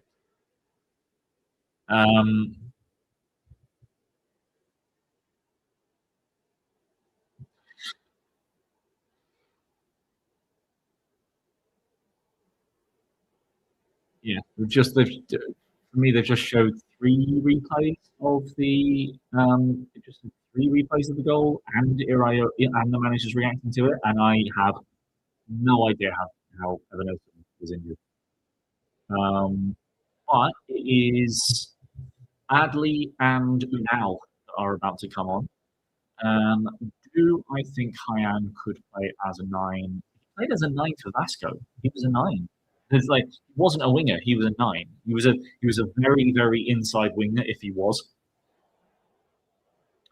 I just missed the corner. I feel like Everett just was leaning back and I think if you see much of the talk from, well, I say talk, like from bits that I see of like Vasco fans talking about stuff on Twitter.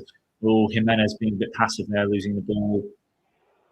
Oh, that's a ridiculous call of a foul against Senesi. He just stands there and Angulo runs into him. Okay, no, he doesn't just stand there. He jumps into a tackle and makes himself as small as possible when he realises he's not going to get there. So no, that wasn't foul. I take that back. It was correct. Um, but it looks like it wasn't even a yellow, which I think is the correct call. I do absolutely think Ryan could be the number 9 for us. He's got the strength for it. He absolutely is capable of competing with opposition centre backs. But then you probably would have said the same thing about Semenyo, and I think it suited him much more to be able to give me the opportunity to just go up against his man one on one and just be like, I'm going to just beat you for pace or steal it past you. Whereas Hyan is a lot more of a knock and run kind of player, just like I'm just going to hit it 10 yards past you and I will beat you to the ball. And that works pretty well a lot of the time.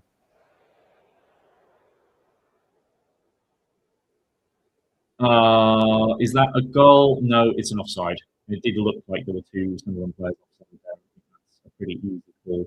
Sorry for the no talking about one thing and then I saw the free kick come in.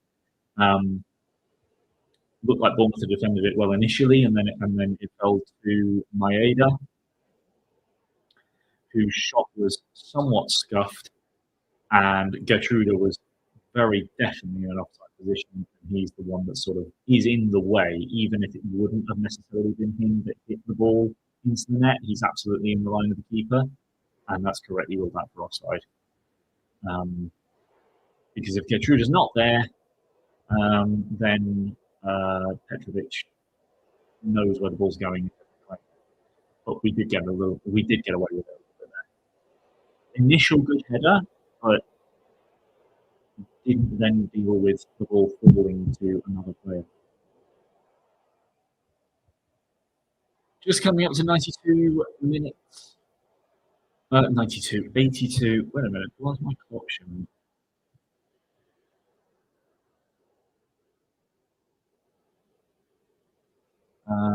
Yeah, there we go. That's correct. 37. Just coming to 82 minutes on the clock, or just past 82 minutes on the clock. Not a lot of time left in the match, but enough for something to happen. I did mention that Inal and Adley were coming on. They've come on for certainly Tavernier has gone off. The other one is Krupi. So we've got a very definite 4-4-2 currently on the pitch now. Adley playing off the left. Scott and Christie in the middle.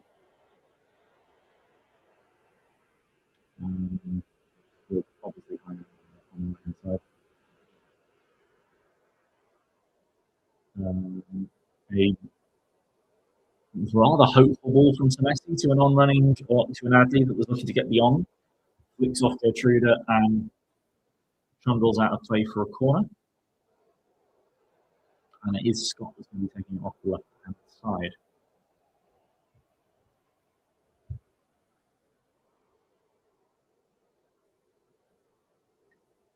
Really hoping you now will have an impact here after his poor showing against Everton. Scott's just kicked it straight down the keeper's throat. And now Sunderland have a counter-attack. But it's a 3-on-4. Not a great pass initially. Well dealt with. Simple pass from Hyan. Scott then has drilled it past two players and gets taken out by the third.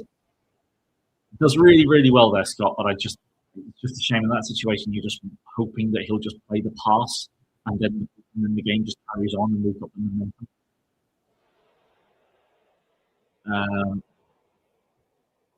Quick free kick attempted, but was way beyond Hyan and goes straight out of play for him. Evan Nilsson is struggling and he's off. Frustrating for him. Comes on and scores a goal. Yeah, really, really good from Scott. Unnecessary as well. Initially, he takes on a man he didn't need to. He could have just passed it, but he takes him on, beats another one, and then just makes sure he wins the foul.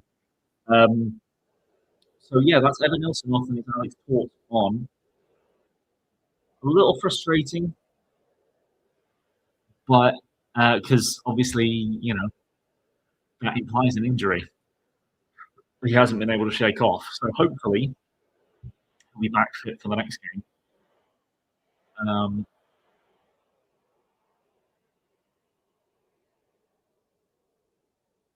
But certainly for the time being, a little bit further from Hill. But with the work of Jimenez, he does manage to win it back. But then just give it away again. Cleared by Trufair. Very good work from Gertrude. Good set of a good fallback from Talk there because we were in a different. Well, I say a good fallback. I don't know how. Oh, that's so frustrating when you see the replay that he's just tried to poke it to someone and it's bounced perfectly in between the legs of Scott to land straight back for him. Tort has taken one for the team and gotten a yellow card by just pulling down the intruder. But it does leave a decent shooting opportunity. I mean, this is 35 yards out for Enzo Lefebvre. So it's a pretty decent distance, but there's not a lot of time left in the game. There's 4 minutes of normal time, with I don't know 4 minutes of added time, 5 minutes, I'd imagine. Ballard and Hill are having a wrestling match. He tried to slip something through, didn't work out. Oh, that's a terrible call from the referee. Bournemouth have won a foul because Adley's got bundled over, but it was shoulder to shoulder. It was a battle of strength, and Adley lost, and yet he got given a foul. I just think that's a terrible call from the ref, personally. Lovely ball forward from Hill. Ryan somehow keeps that in, and he's going to take on his man, and he plays it behind Tort. Or he plays behind you now. Sorry, Tort has continued to run with Ballard and done really well to try and force him into a mistake, but he has got the ball to Traore. He's done well there.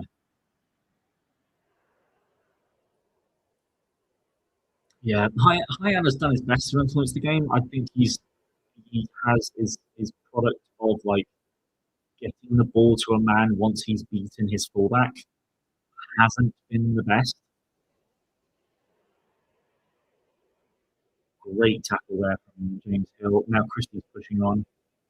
He's trying to clip that over to Hyan, but he's trying too difficult a ball there. He goes straight off the head of the Sunderland defender. Lovely hit over the top.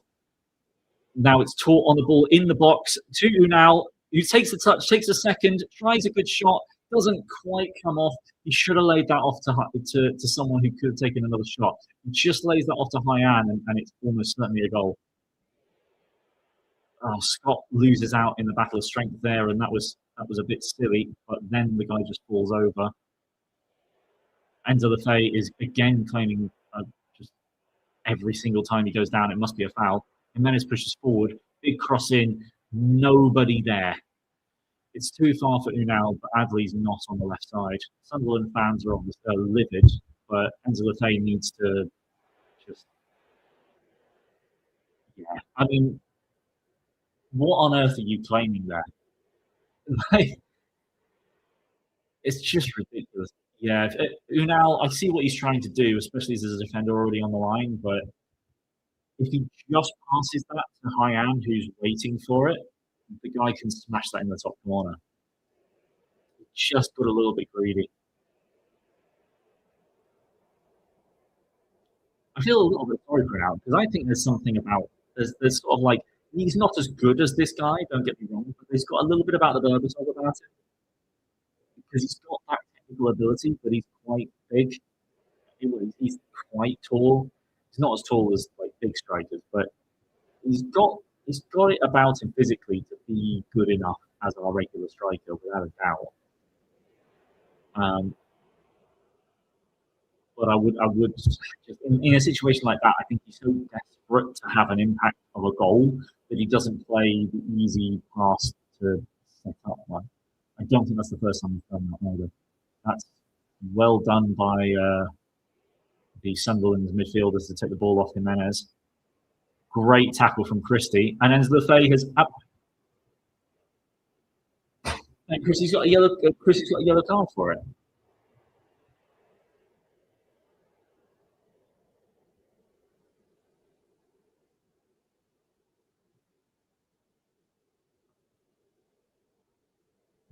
Or at least I thought that was a great tackle from Christie. He does come at him kind of from the blind side. I don't know. I don't see why Reggie Labrie is so apoplectic about this. Like, to imply that you haven't been getting decisions when Lefay has continued to throw himself to the ground when there has not been a foul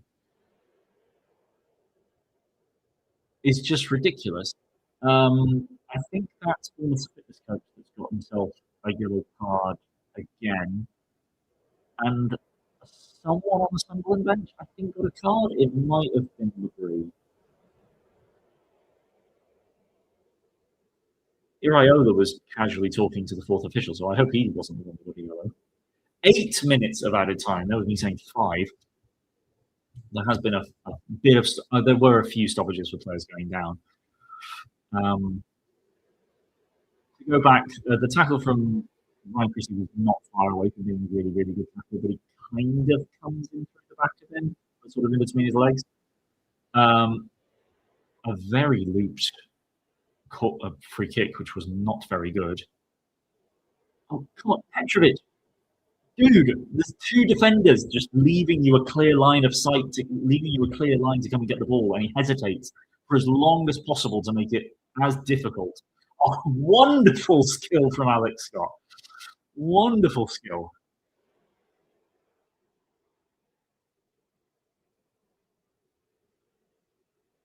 I'm surprised they didn't go down there when it was almost got tackled by Christie. Christie on the ball, taking a long ball in, headed down by Adley, then caught, trying to claim a handball for trying to flick it past someone, and it might have hit his arm. Scott with the ball, 35 yards out, over to Jimenez, who just kind of fumbles it. Christie shoots, and it goes off Ballard for a corner.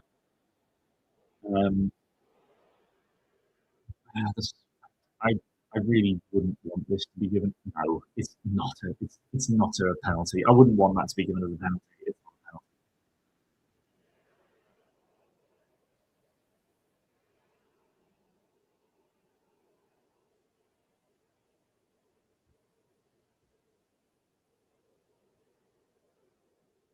Bournemouth had a fair few corners this match. We actually produced from this one. Good ball from Christie, but it's flicked out. Bournemouth got 2 players down. Adley is claiming something, and then it's Senesi is holding his mouth.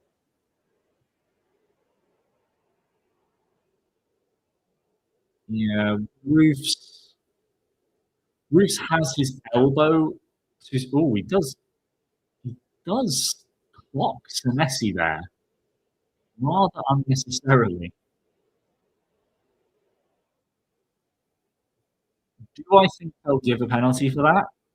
No. But it's not sensible. Like, he does just his arms up and then he just does that. I don't think he's gripping and really putting force into it, but he moves his arm back and clocks him. And Senesi's been forced to go off the pitch, even though I don't think he got any treatment. I just don't understand this rule sometimes. You get a fair amount of times that I'm fairly certain the rule is not sorted. But if a player receives treatment, but it was in a yellow card foul, I'm fairly certain the player doesn't have to go off the pitch, or at least that was the original rule. Anyway, I don't know whether that changed. Anyway, so Messi will be back on the pitch in about 10 seconds, but Bournemouth have the ball on the right hand side with Cyan, pushing past 2 players, almost got to the byline, puts it in. Unal's gone down, but it's definitely not a foul. Maeda's held onto the ball nicely there against Scott, and Scott has committed unnecessarily. I don't understand what Scott was doing there. He sort of tries to catch him out by going around the wrong side of him, and then just quite clearly pulls him back when he gets wrong. It's an obvious yellow card. Let's see, Ballard on me now. Nah, he's off balance already. That's never a penalty. That happens in penalty boxes 20 times a match. It's never a penalty. Yeah, I agree, Ben. It was an elbow.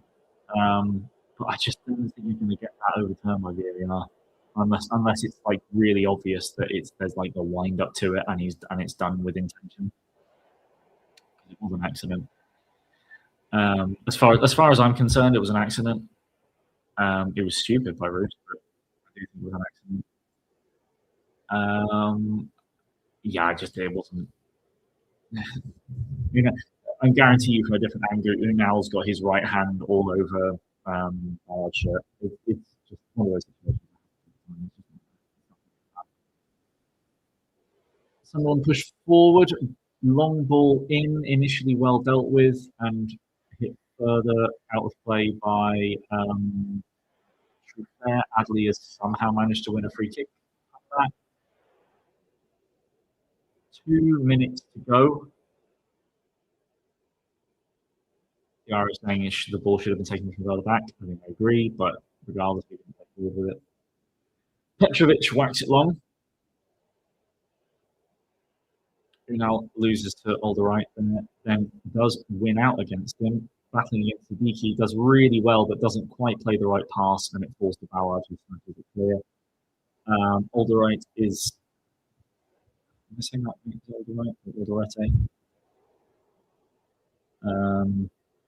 Alderweireld, rather. I think stayed down. I'm not sure why. Game continues. 60 seconds left now. Jimenez trying to play it forward, but it gets intercepted. Lovely tackle from Scott. A little bit risky because it was two-footed, but great tackle. Jimenez is up against his man. He's going to have to probably put down for throw. No, clears it long nicely. Gets that to Christie, who holds onto the ball. And gets Scott. Really well done from the two of them. Christie gets it back and plays it long. A weird 1-2 between Unal and Jimenez ends up with Christie on the ball again. Jimenez just stands there and gets in the way of his own teammate, but a foul is given for Lefay on Christie.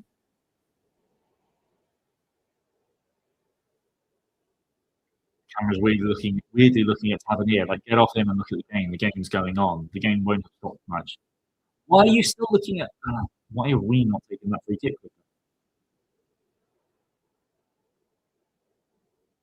I mean, we've hit 98 minutes. I very much expect this to be the last attack of the game.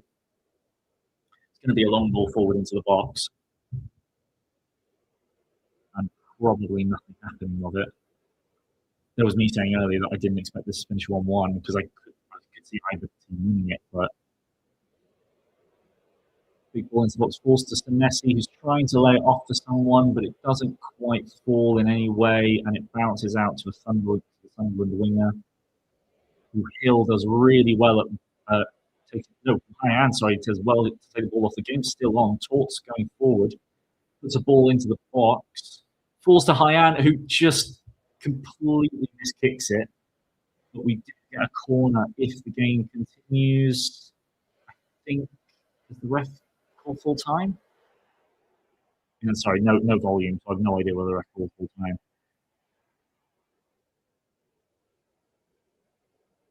Well, it's not full time, but wait, what? Kick? Did that flick off a Bournemouth player and I just missed that?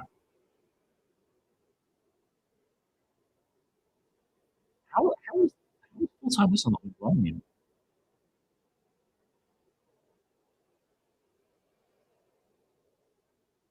I thought it was just about to blow it and it didn't.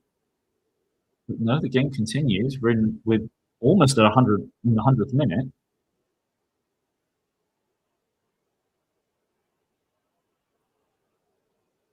And now Sunderland have an opportunity to get forward. Well intercepted by Jimenez, who brilliantly keeps the ball in play and plays it to Christie. The ball's now with Tort, who gets taken out after the pass is made. And again, the game continues. I don't think there's been that much worthy of additional time. But weirdly, the game has not stopped.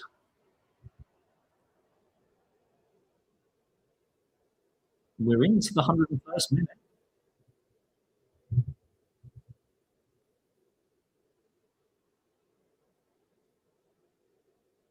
Long ball by Scott.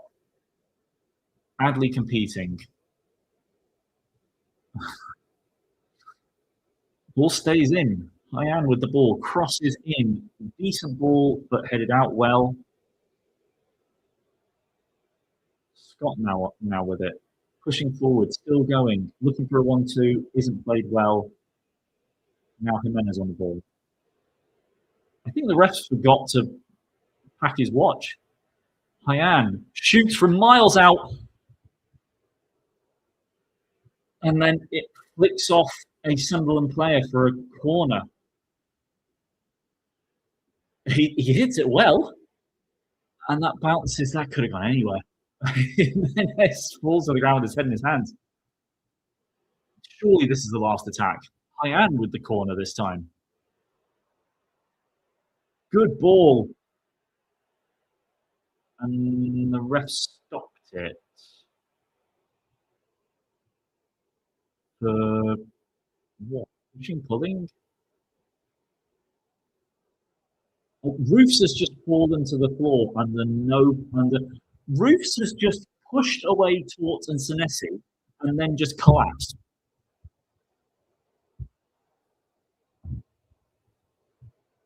Now Senesi's on the floor.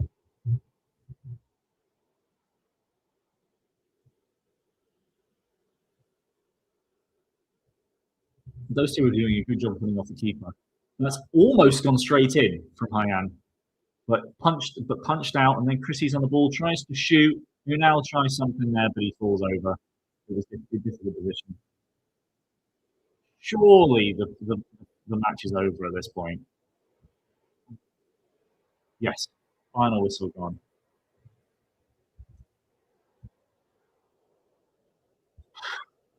Blimey, there was a really weird amount of additional time there. I don't understand what that was for. Right. Final score. Final score 1-1.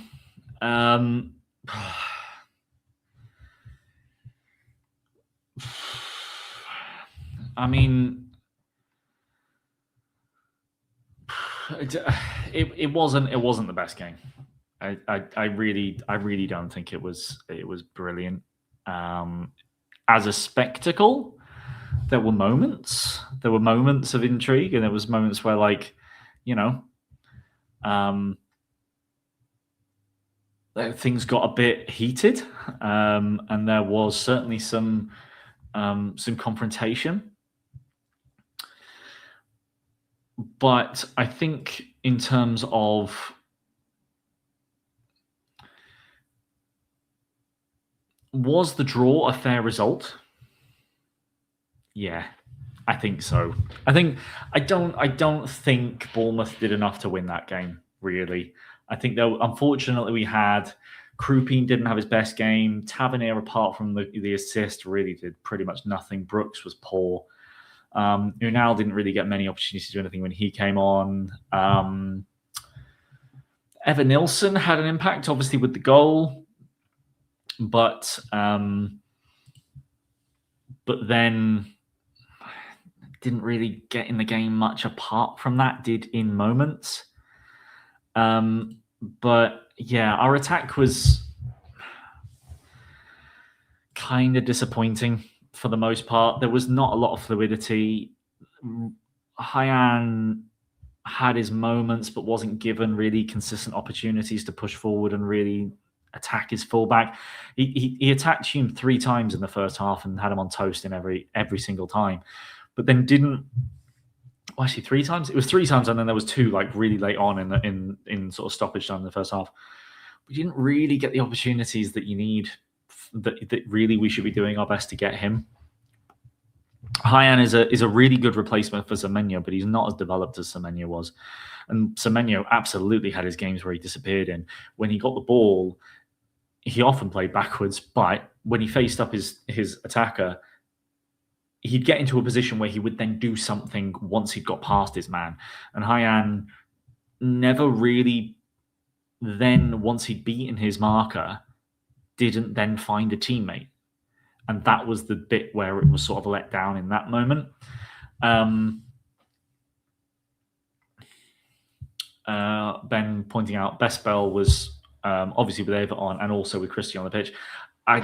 Christie gives us just so much more momentum going forward. And I would still say I prefer him in that deeper position. Generally, I think a Christie Scott double pivot is not ideal. I would say they're very similar players, or at least in terms of like how they want to play as box-to-box nines, box-to-box eights. They are quite similar players, but it really worked in the second half when the two of them together. I think Scott was one of the few players really from me that comes out had a really good game. Generally, I think had a few moments at the start. He was shaky, but really came on a lot in the match. Had some really wonderful moments of skill. I thought Jimenez also started shakily, but he came back into the game quite nicely. I think Truffert and Senesi did well. Hill, I didn't really notice him too much. He did his job for the most part. Nothing he could have done about the goal. And I do think it was Senesi that was out of position. Senesi and Adams that were both sort of not on top of looking after Diarra. That meant that happened. The goal happened in the first place. And in reality, apart from the goal, Sunderland didn't really create that very much. Let's just bring up SofaScore's stats.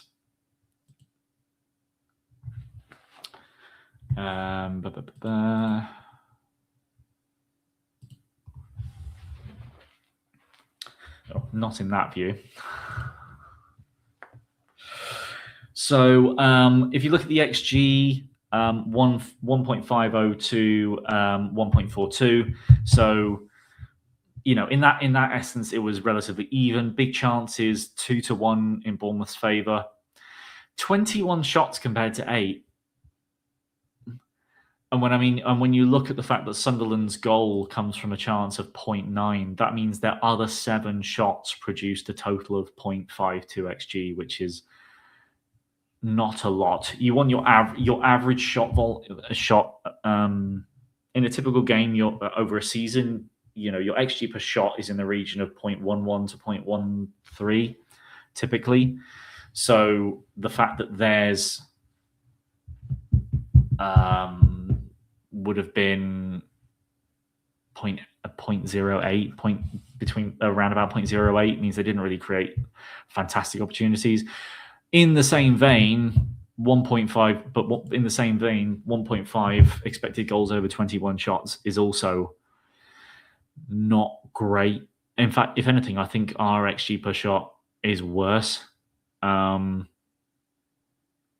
it's going to be in the region of 0.5, 0.75. So there was me talking about Sunderland not creating great opportunities. Bournemouth also was not on average creating very many good opportunities. Even though Nilsson's was only given a 0.15 XG from that position, which seems a little low. But more corners, far more passes. I think I saw a stat show up on the screen about Bournemouth having a lot more touches in the opposition box. Well, I say a lot more, having more touches in the opposition box, having more passes in the final third compared to Sunderland. Shows that we definitely attack down the left and Sunderland like to attack down the right. It did very much feel like most of the game was in one side of the pitch rather, or a lot more of the game was. that will be a bit frustrating, I think, for Iraola, that we were just dispossessed a little bit too easily. I think a lot of that was quite early on in the game. Yeah, there you go. More final third entries. But in the end, Roofs only had to make 4 saves, and we had 21 shots. So Roofs only having to make 4 saves from 21 shots.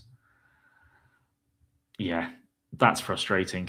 Another one here, though, in terms of Petrovic. High claims, 0. He did a lot of punching again.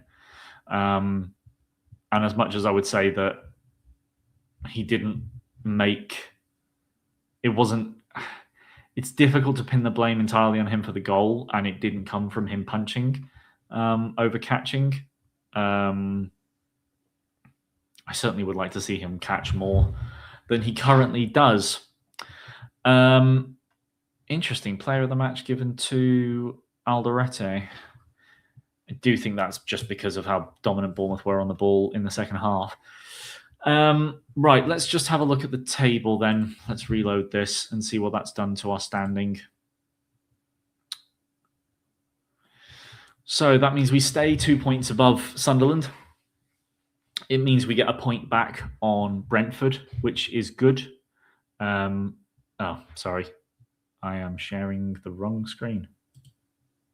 Let's try that again.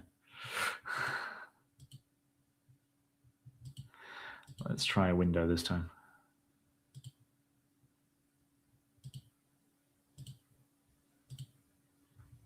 And there we go. Brilliant, much better. Right, here we are on the standings.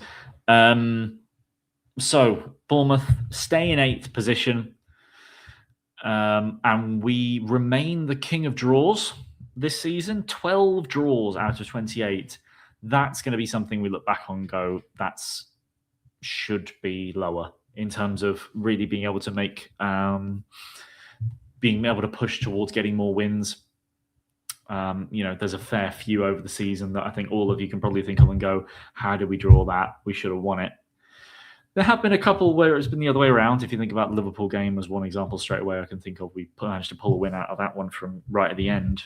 And the Everton one, we certainly didn't deserve to win, but we didn't deserve to lose the home game. At the moment, 39 points. We're safe. We're absolutely safe. There is no way we're getting relegated on 39 points. So even if we lose every game from now on, there's no way we're going down, which is great for another continued season. The thing is obviously Iraola, we're going to really want him to stay. And I think the best way to get him to stay is by making Europe. But that is partly his responsibility. So, we'll wait and see what happens in that regard. A point is a point. It's frustrating, but it gets us further forward in our objectives. Like I mentioned earlier, really we need to be winning this game. We win this game, we go above Brentford, and then we play Brentford, and we really push on to secure our credentials for Europe. Do I think right now this squad is really capable of necessarily surviving in Europe? Absolutely not. We'd need a fair few more players, but it would also mean that we'd be less likely to lose some of our better talents. And while I don't see Krupi going at the end of this season, Alex Scott is the next one that concerns me. Pardon me. In terms of possibly being a player that other teams are going to look at and go, we think that he can play for us and push towards the top 6 for, heck, I think he could play for United, but I think he'd probably say that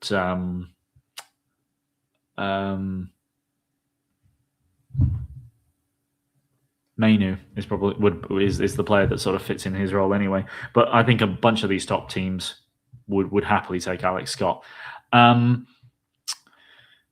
Anyway, don't want to spend too much longer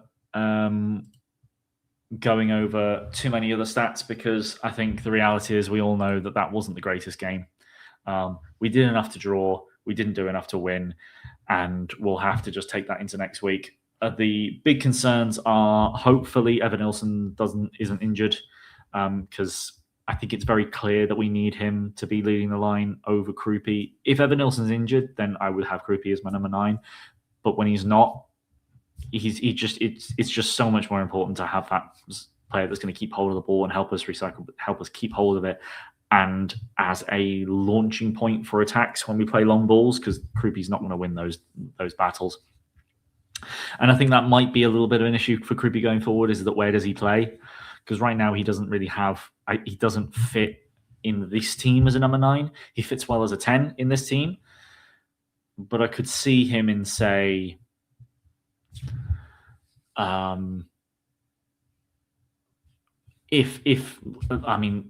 say Amarim had stuck at United, he would fit really well as one of the 210s in that system, or in a City team, you basically play anywhere along the front four anyway. He'd fit in any one of those positions.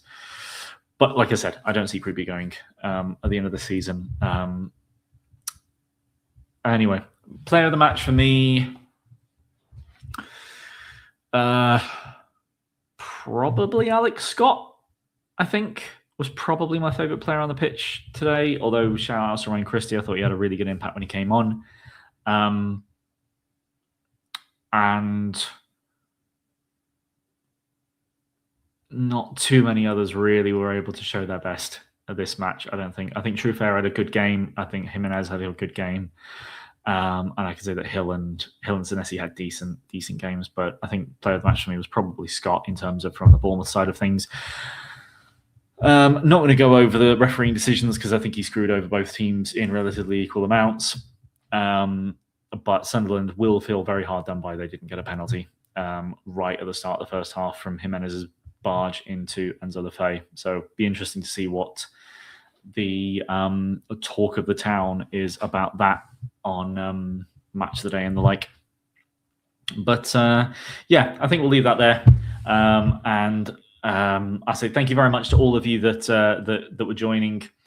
Numbers haven't been brilliant in terms of hovering around 10 or 11 for most of the stream.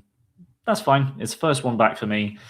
I know there's been issues with sound, so hopefully we'll fix that soon. But I really appreciate all of you for stopping by. Please do make sure that you hit the like button if you like this video at all.